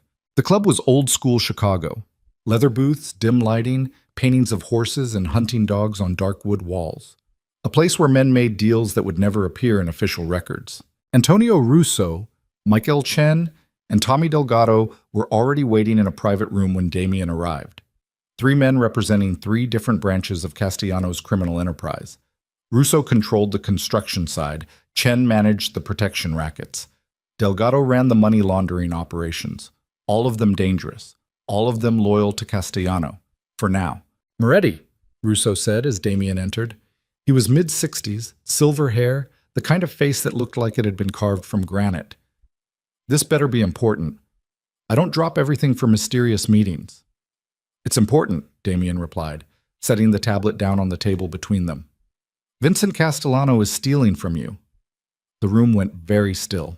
That's a serious accusation, Chen said quietly. He was younger than Russo, maybe early 40s, with the careful precision of someone who'd spent years counting other people's money. You have proof? Damien activated the tablet, pulled up the first document. Offshore accounts in the Cayman Islands. Shell corporations registered in Delaware and Panama. $8.3 million transferred over the past 3 years. He slid the tablet toward them. All of it skimmed from operations that should have been split evenly between the 4 of you. Delgado, a stocky man with a scar running from his left eye to his jaw, grabbed the tablet, started scrolling through the documents. His expression went from skeptical to confused to absolutely furious in under 30 seconds. "This son of a bitch," he breathed. "This motherfucking son of a bitch." Russo and Chen crowded around the tablet, reading the evidence, their faces hardening with each transaction record. "How did you get this?" Russo demanded, looking at Damien with suspicion and rage fighting for dominance. "Due diligence," Damien replied smoothly. "My organization was considering a partnership with Castellano's crew. My financial people ran background checks, found irregularities, dug deeper." He paused. "I could have kept this information to myself, used it as leverage, but I believe in honor among our profession. Betrayal like this affects all of us." It was complete bullshit. But it was bullshit wrapped in just enough truth to be believable. Russo stared at the tablet for a long moment, his jaw working like he was chewing glass. "Castellano's been playing us for 3 years, he finally said, taking money that should have gone to our families, our operations, our people. He's been laughing at you," Damien added quietly. "Every time you split profits, every time you trusted him with operational decisions, he was stealing from you and hiding it in accounts you'd never find." Chen looked up from the tablet, his expression cold as winter. "What do you want out of this, Moretti? Why bring this to us instead of using it yourself?" Damien had prepared for this question. "Because Castellano made a mistake last week," he said. "One of his collectors threatened a business owner in Chinatown, broke the man's hands. That business owner has connections to people I respect." He met Chen's eyes. "I want Castellano gone. His operations absorbed by people who won't terrorize small business owners.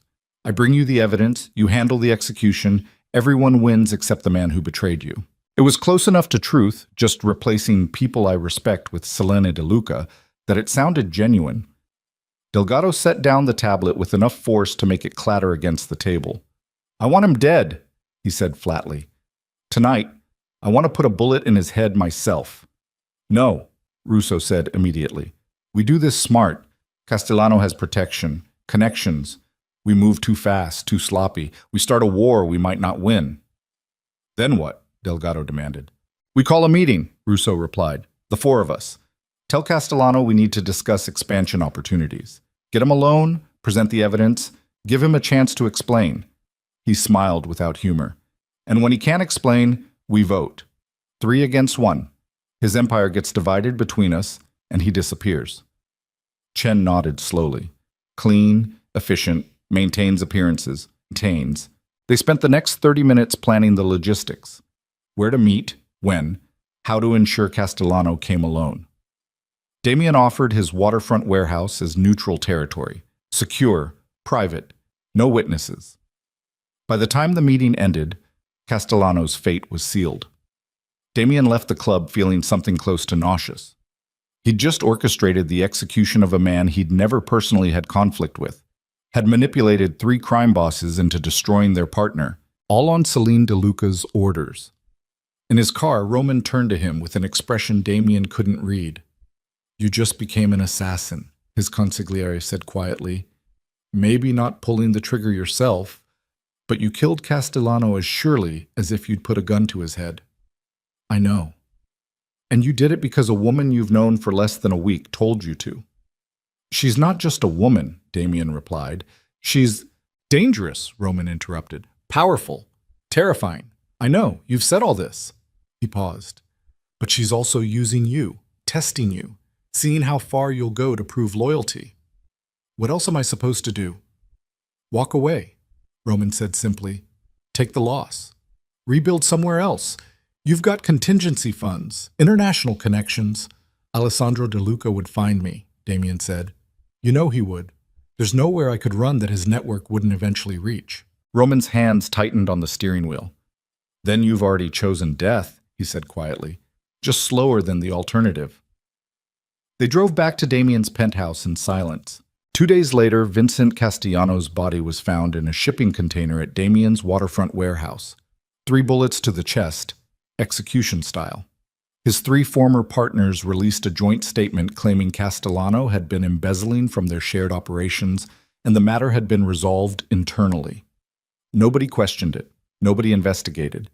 In Chicago's underworld, theft between partners was a death sentence everyone understood. Celine called Damien that evening. "Well done," she said when he answered. "Clean, efficient, no collateral damage. My grandfather is impressed." "Is he?" Damien's voice came out flat. "You sound unhappy." "I just helped murder a man." "You helped remove a violent criminal who terrorized innocent people," Celine corrected. "The Korean restaurant owner sent my grandfather a thank you message. His daughter is grateful. Justice was served." "Justice," Damien repeated. "Is that what we're calling it?" Silence on the line for a moment. "You knew what this was when you agreed," Celine finally said. "Don't pretend to have moral qualms now. It's unbecoming." She was right, of course. Damien had known exactly what he was agreeing to, had understood that working with Selena DeLuca meant getting his hands dirty in ways that served her family's interests. He'd just underestimated how quickly it would happen. "What's next?" he asked. "Now?" Celine's voice shifted to something warmer. "Now we celebrate. Dinner tomorrow night. Il Porcellino. 8 o'clock. Dress nicely." She hung up before Damien could respond. The next evening, Damien found himself at one of Chicago's most exclusive Italian restaurants, sitting across from Celine at a corner table that offered privacy from the other diners. She wore a simple black dress, elegant, understated, and looked exactly like a young professional celebrating a successful week, not like someone who just orchestrated a man's execution. They ordered wine, antipasti, fresh pasta that probably cost more per plate than most people spent on groceries for a week. "Tell me about yourself," Celine said after their wine arrived. "The real you, not the crime boss, not the man who runs shipping empires. The person underneath all that." Damien blinked, caught off guard by the question. "Why?" "Because we're going to be working together for a long time," Celine replied. "I'd like to know who I'm working with." So Damien told her. Not everything. Not the violence, not the specifics of criminal operations, but fragments of truth he'd never shared with anyone except Roman. His childhood watching his father build an empire through brutality. His mother's death when he was 16. The way he'd taken over the organization at 22 and systematically eliminated every rival who'd thought him too young, too inexperienced. The loneliness of power. The way ruling through fear meant never having anyone you could actually trust. Celine listened without interrupting, her dark eyes never leaving his face. When he finished, she was quiet for a long moment. "You're lonely," she finally said. "I'm powerful. Those aren't mutually exclusive." Celine sipped her wine.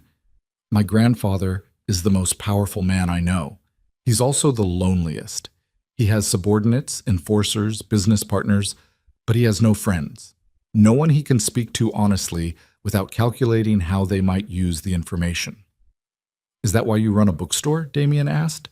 "To escape that kind of isolation?" Celine smiled. "Partially. Also because I genuinely love books.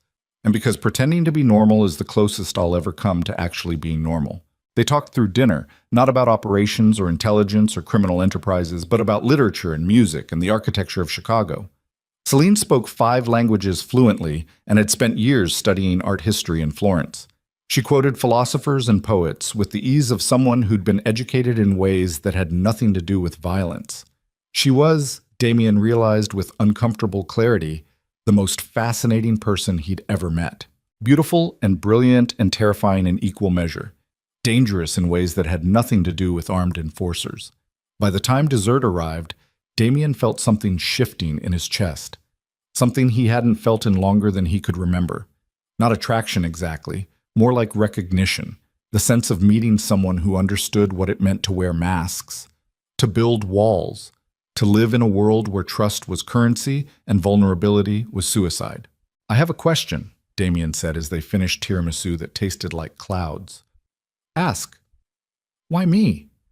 Alessandro has hundreds of men loyal to him. Why trust a relative stranger, someone who humiliated you publicly, with protecting you in Chicago?" Celine set down her fork, studied him with those evaluating eyes. "Because my grandfather believes in redemption," she said quietly. "Not forgiveness, he never forgives, but redemption. The idea that people can learn from mistakes if the consequences are severe enough." She paused. "You made a mistake. You faced consequences. You learned. That makes you more trustworthy than someone who's never been tested. And what do you believe? Celine smiled. I believe people are exactly who they show themselves to be under pressure, she said. When you thought I was powerless, you were cruel. When you discovered who I actually was, you adapted. When my grandfather threatened you, you submitted intelligently instead of fighting stupidly. She leaned forward slightly. You're a survivor, Damien. Survivors are useful. The check arrived. Damien reached for it automatically, but Celine's hand covered his. My treat, she said. Consider it payment for services rendered. Outside the restaurant, Chicago's November wind cut through Damien's coat like a blade. His car waited at the curb, Roman behind the wheel. Selena's security, two men in a black SUV, idled behind them. Thank you for dinner, Damien said. Thank you for Castellano. Selene's smile was genuine. My grandfather was impressed. So was I. She stepped closer, close enough that Damien could smell her perfume, something subtle and expensive, and rose up on her toes to kiss his cheek. Her lips were warm against his skin.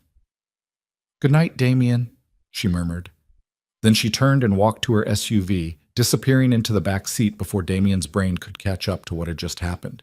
He stood on the sidewalk like an idiot, hand unconsciously touching the place where she'd kissed him, until Roman honked the horn. In the car, his consigliere gave him a look. Don't, Roman said. Don't what? Don't fall for her. She's using you, testing you, playing games you don't understand. I'm not falling for anyone.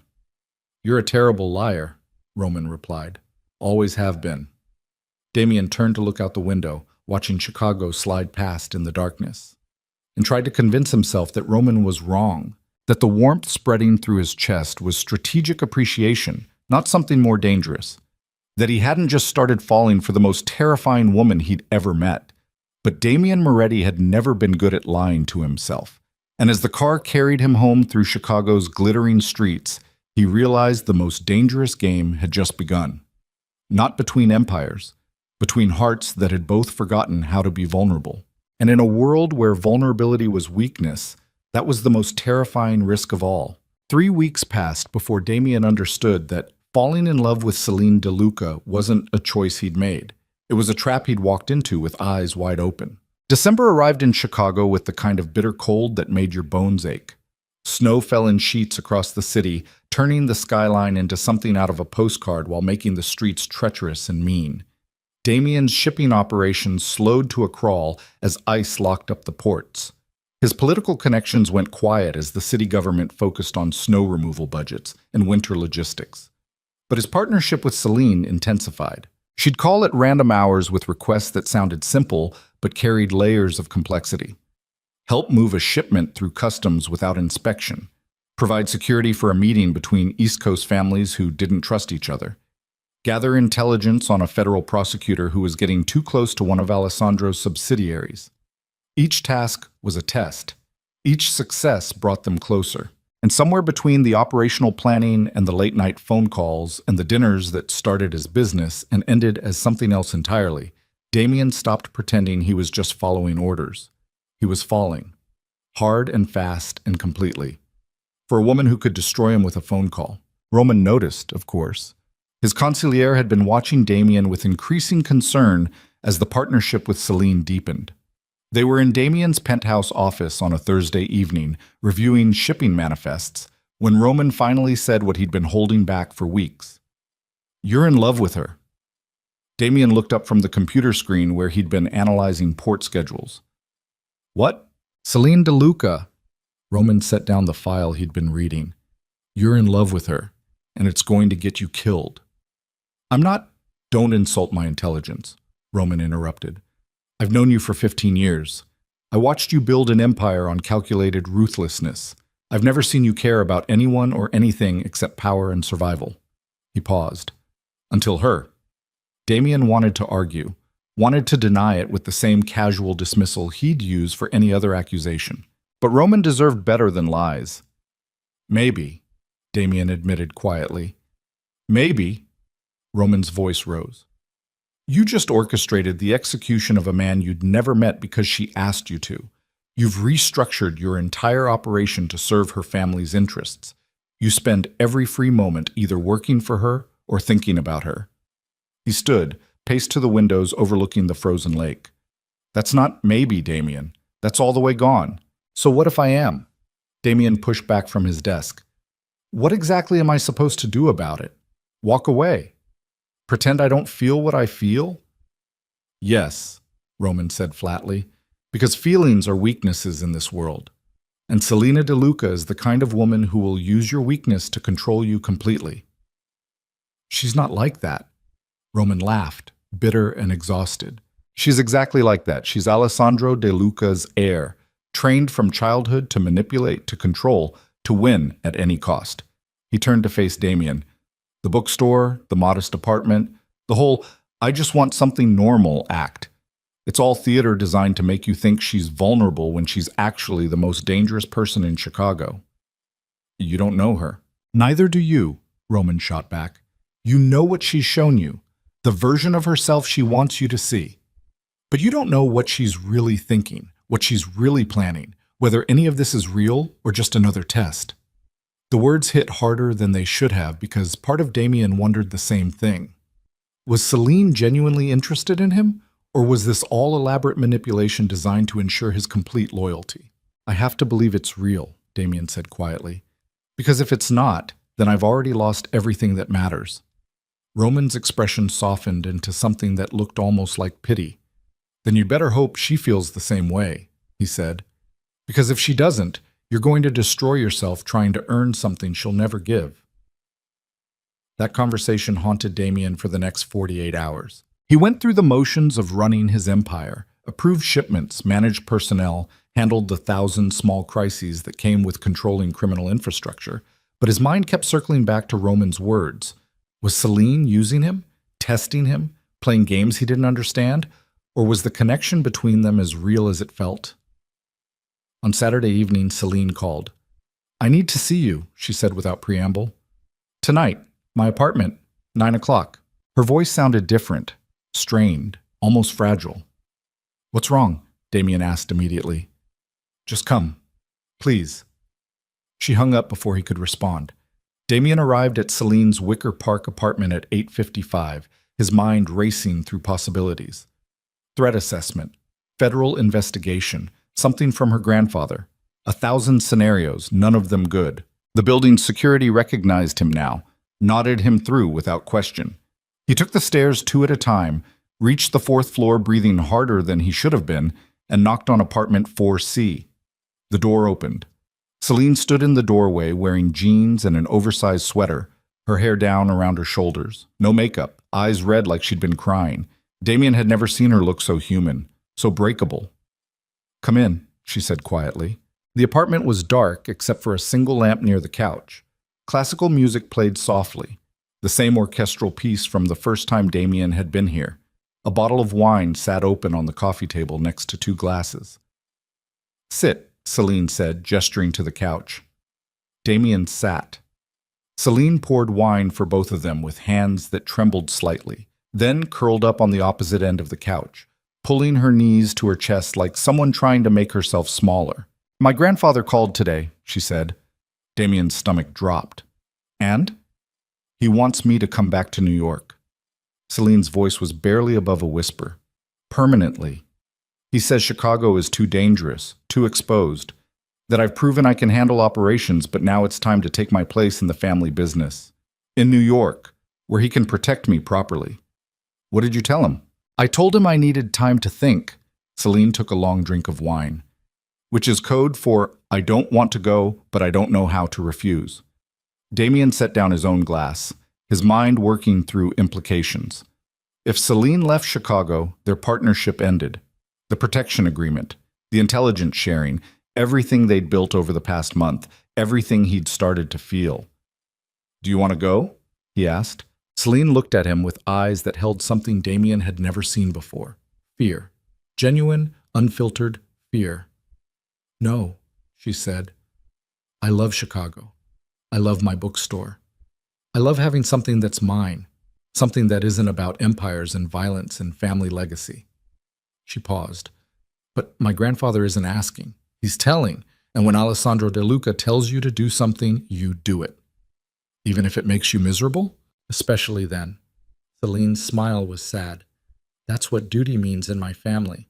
Sacrifice. Obedience. Putting the organization above everything else. Damien thought about his own father. The way the old man had demanded absolute loyalty, absolute submission. The way love and approval had always been conditional on usefulness. Fuck duty, he said. Celine blinked. What? Fuck duty, Damien repeated, louder this time. Fuck family obligation and legacy and all the bullshit about sacrifice. You're not a piece on your grandfather's chessboard.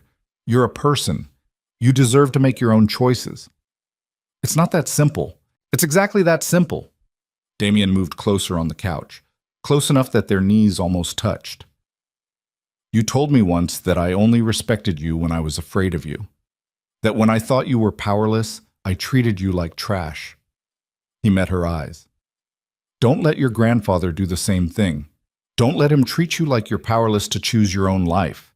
Celine stared at him for a long moment, something shifting in her expression. You think I should refuse him, she said quietly. I think you should tell him the truth, that you're happy here, that you're building something real, that you'll serve the family from Chicago instead of New York. And if he says no, then you make him understand that you're not asking permission. Damien's voice was firm. You're Alessandro De Luca's heir, the most dangerous woman in Chicago. You don't beg, you negotiate. Celine's eyes were shining now, tears threatening to spill over. He could disown me, she whispered. Cut me off completely. I'd lose everything. Would you? Damien asked. You'd lose access to his empire, his resources, his protection, but you'd keep yourself, your choices, your life. He paused. That's not nothing. A single tear tracked down Celine's cheek, then another. Damien had watched this woman order a man's execution without blinking, had seen her dismantle rivals with surgical precision, had witnessed her command armed enforcers like pieces on a board, but he'd never seen her cry. I'm terrified, she admitted, of disappointing him, of failing, of proving I'm not strong enough to be a De Luca. You're the strongest person I've ever met, Damien said. Strength isn't about following orders. It's about knowing when to refuse them. Celine set down her wine glass with trembling hands, then moved across the couch and buried her face against Damien's chest. He wrapped his arms around her instinctively, feeling her shake with silent tears, and realized this was the real Celine. Not the composed bookstore clerk, not the terrifying heir, just a young woman carrying impossible weight on shoulders that had never been given permission to be weak. They stayed like that for a long time, Celine crying quietly while Damien held her, the classical music playing softly, Chicago's winter wind rattling the windows. Eventually, the tears stopped. Celine pulled back slightly, her face blotchy and red and more beautiful than Damien had ever seen it. I don't know how to do this, she admitted. Stand up to him. Choose myself. I've spent my entire life being what he needed me to be. Then learn, Damien said. I'll help you. We'll figure it out together. Celine looked at him with an expression that made Damien's heart hammer against his ribs. Why? She asked. Why would you risk everything to help me defy the most powerful crime lord in America? Damien could have lied, could have said it was strategic, that keeping her in Chicago served his interests. But he was tired of lying, especially to himself. Because I'm in love with you, he said. The words hung in the air between them like something fragile and dangerous. Celine's breath caught. Damien, I know it's insane, he continued. I know you could be using me, testing me, playing games I don't understand. I know falling in love with you is probably the stupidest thing I've ever done. He paused. But I don't care, because the past month with you has been the first time in my entire life I've felt like more than just a collection of power plays and strategic calculations. You make me want to be better, different, real. Celine stared at him with wide eyes. Say something, Damien said when the silence stretched too long. Instead of speaking, Celine leaned forward and kissed him. Her lips were soft and warm and tasted like wine and salt from tears. Damien's brain short-circuited for approximately 3 seconds before he kissed her back, his hands coming up to cup her face, feeling her lean into him like someone who'd been holding themselves together by force of will and finally had permission to fall apart.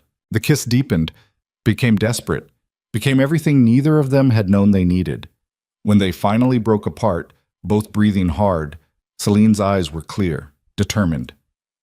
"I'm staying in Chicago," she said. "Are you sure?" "No."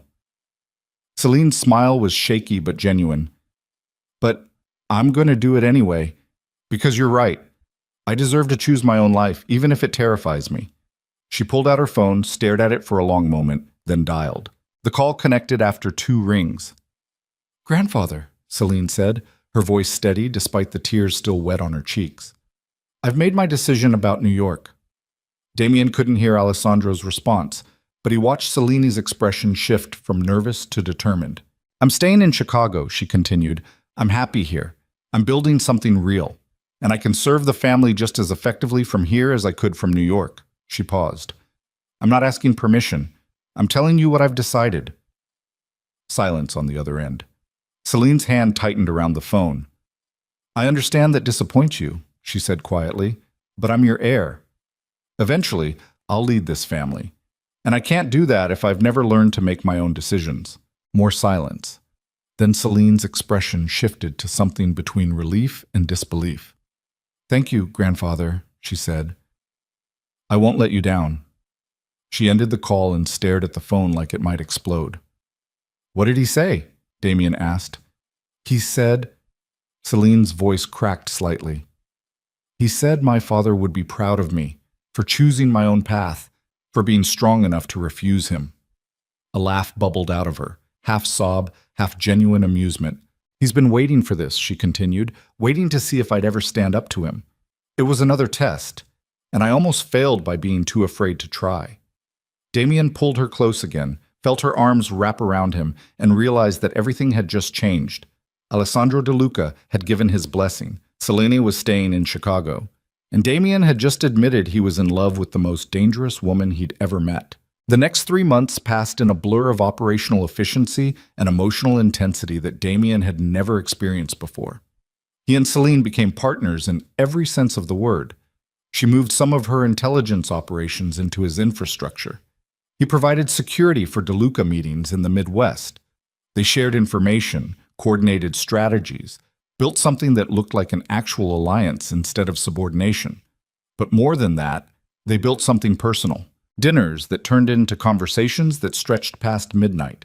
Weekend mornings at her bookstore, where Damien learned to appreciate poetry he'd always dismissed as pretentious.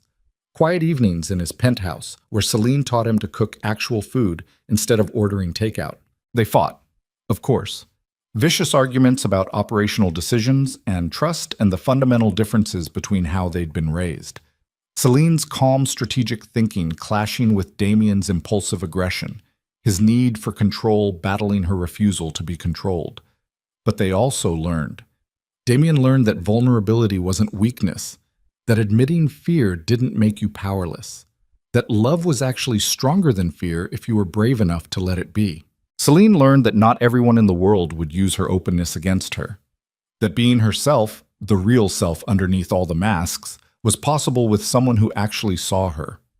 Roman remained skeptical, but gradually came around as he watched Damien become something he'd never been before. Happy. Actually, genuinely happy. "I still think you're both insane," Roman said one evening in early March as they reviewed quarterly numbers. "But I've never seen you like this, balanced, stable, like you're actually living instead of just surviving." "She makes me want to be better," Damien replied simply. "Then don't fuck it up," Roman said, "because if you lose her, you'll never find this again." Damien had no intention of losing her, which made what happened next feel like the universe laughing at his arrogance. The crisis started with a phone call from one of Damien's port contacts on a Wednesday afternoon in late March. Federal agents had raided 3 of his warehouses simultaneously, seized shipping manifests, arrested 4 of his logistics managers, were currently building a RICO case that could dismantle his entire organization. Someone had talked.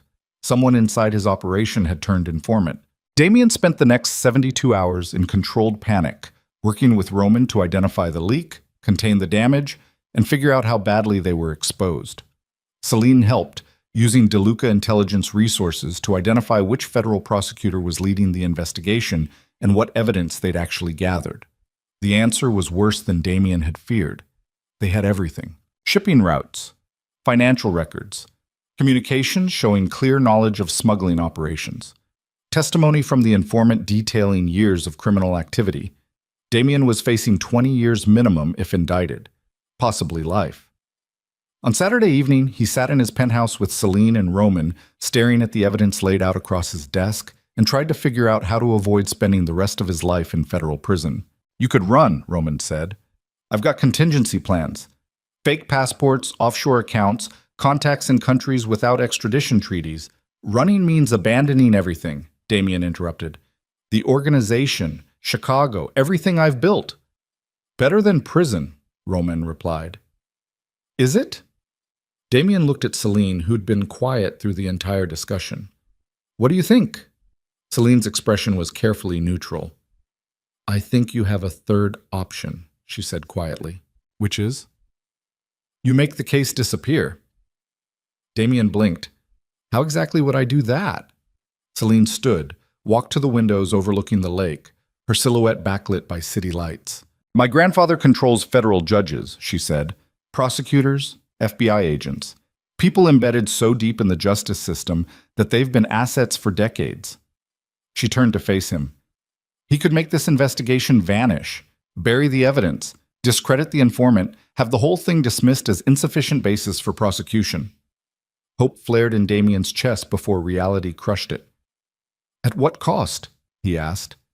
Celine's smile was sad. "Complete subordination," she said. "You'd owe my grandfather a debt you could never repay. He'd own you, your organization, everything. You'd spend the rest of your life working for the DeLuca family with zero autonomy." The room went silent. "Or," Celine continued, "you could refuse, take your chances with the federal case, maybe win, maybe lose. But either way, you'd still be yourself." Damien looked at this woman he'd fallen in love with and saw genuine pain in her eyes. She didn't want to make this offer, didn't want him to accept it, but she'd made it anyway because she loved him enough to give him the choice. "If I accept," Damien said slowly, "what happens to us?" Celine's expression cracked slightly. "I don't know," she admitted. "My grandfather would expect complete loyalty, no divided attention, no personal relationships that might compromise operational efficiency." She paused. "We'd probably have to end this, go back to just being allies. Maybe not even that." "And if I refuse? If I take my chances with the case?" "Then I'll help you fight it," Celine said immediately. "Whatever resources I have, whatever intelligence I can gather, we'll battle this together. Even if we lose, even then." Damien stood, walked to where she stood by the windows, and took her hands in his. "I spent 32 years building power because I thought it was the only thing that mattered," he said. "I humiliated people, destroyed lives, became exactly the kind of monster I once hated." He squeezed her hands gently. "And then I met you. And you showed me that being powerful doesn't mean being cruel, that strength can coexist with kindness, that vulnerability isn't weakness if you're brave enough to trust someone." Tears were forming in Celine's eyes again. "I'm not trading my soul for survival," Damien continued. "Not again. If I go to prison, at least I'll go as myself, as someone who chose love over fear, as someone who finally learned what actually matters." A sob broke from Celine's throat. "You're sure?" she whispered. "I've never been more sure of anything."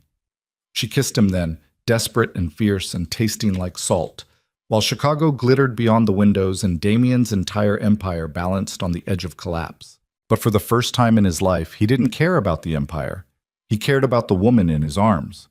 And that made all the difference. The federal case took 8 months to go to trial. 8 months of legal maneuvering, evidence suppression motions, witness testimony. Celine used every DeLuca resource that didn't compromise Damien's independence. Intelligence on the prosecutors, background on the informant, strategic advice from lawyers who'd spent decades defending organized crime figures. Roman coordinated the legal defense while maintaining what was left of Damien's shipping operation, and Damien prepared himself for the possibility that he might spend the next 20 years in prison. The trial was brutal. The prosecution presented overwhelming evidence of smuggling, money laundering, and criminal conspiracy. The informant, a former logistics manager named Eddie Sullivan, testified for 6 days about specific shipments, specific conversations, specific criminal activities. It looked hopeless. But Celine had found something the prosecution had missed. Eddie Sullivan had been skimming money from Damien's operations for years, had hidden accounts, falsified records, stolen approximately $2 million that he'd then used to buy a house, a boat, and a second family the first family didn't know about. The defense destroyed him on cross-examination, presented evidence that Sullivan had lied about dozens of shipments because he'd been stealing from them, demonstrated that his testimony was motivated by revenge after Damien discovered the theft, made him look like exactly what he was, a criminal trying to trade lies for a reduced sentence. The jury deliberated for 43 hours. Damien sat in the courtroom with Celine on one side and Roman on the other, trying not to think about spending the rest of his life in a cage. When the jury returned, the forewoman looked exhausted. "On the count of racketeering," she said, "we find the defendant not guilty." Damien's heart stopped. "On the count of conspiracy to commit money laundering, we find the defendant not guilty." Roman grabbed his arm. "On the count of smuggling contraband, we find the defendant not guilty." Celine's hand found his under the table, squeezed tight. Not guilty on all 17 counts. Complete acquittal. The courtroom exploded into chaos. The prosecution looked devastated. The defense team was celebrating. And Damien sat frozen, unable to process that he'd just won, that he was free. Outside the courthouse, press swarmed them with cameras and questions. Damien gave a brief statement thanking the jury for their service and maintaining his innocence, then climbed into a waiting car with Celine and Roman. Nobody spoke during the drive back to Damien's penthouse. There was too much to process, too much emotion.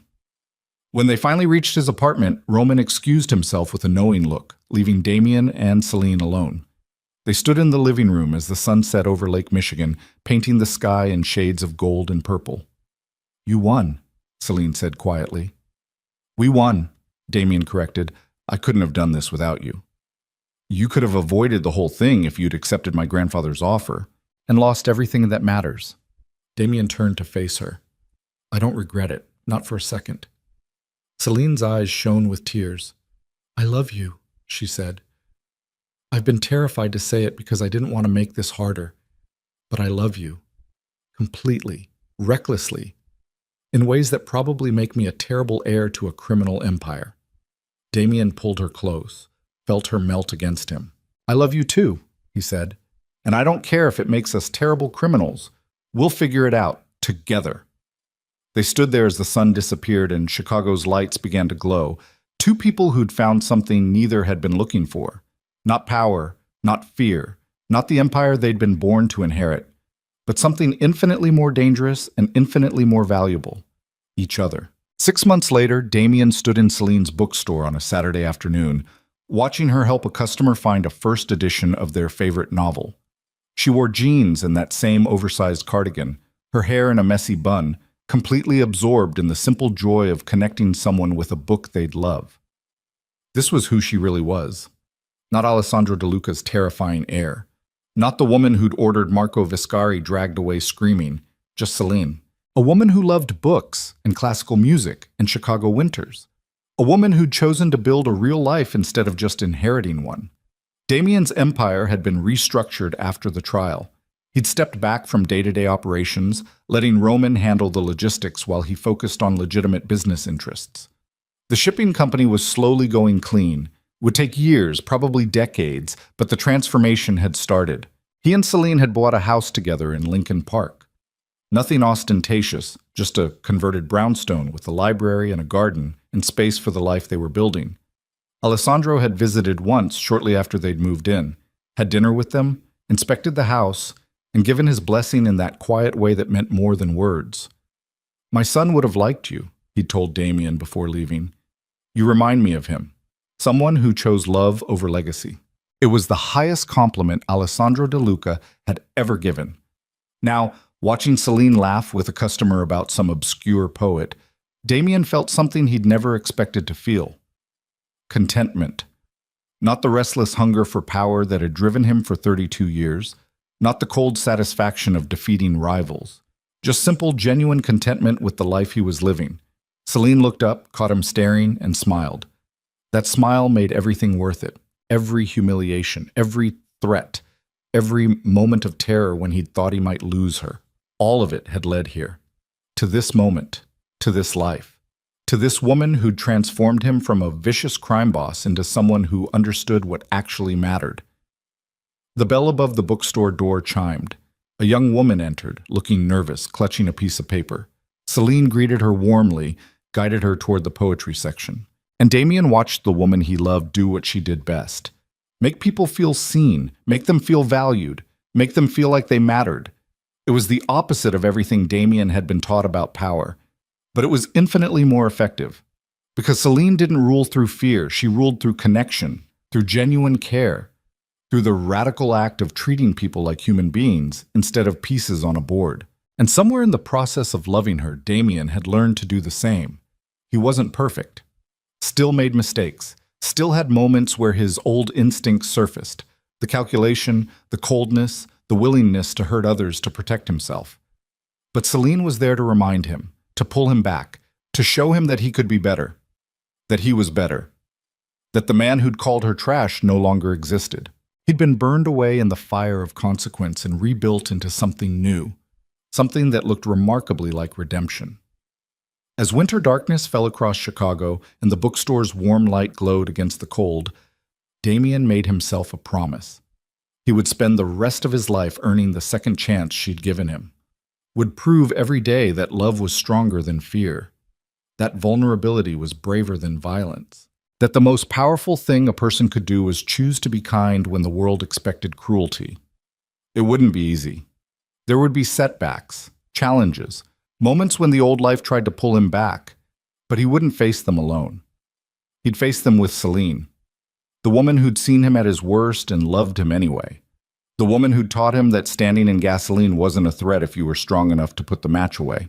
The woman who'd transformed his empire of fear into something that looked remarkably like hope. And as Celine caught his eye across the bookstore and smiled, that genuine warm smile that she'd finally learned to give freely, Damien smiled back. Not the cold smile of a predator, not the calculated smile of a strategist, just the smile of a man who'd finally found home, in the most unexpected place, in the last person he'd ever thought would matter. In the woman who'd shown him that the most dangerous thing in the world wasn't power or violence or criminal empires. It was the courage to be vulnerable with someone who deserved your trust. And Damien Moretti had finally found that courage, which meant he'd finally found everything.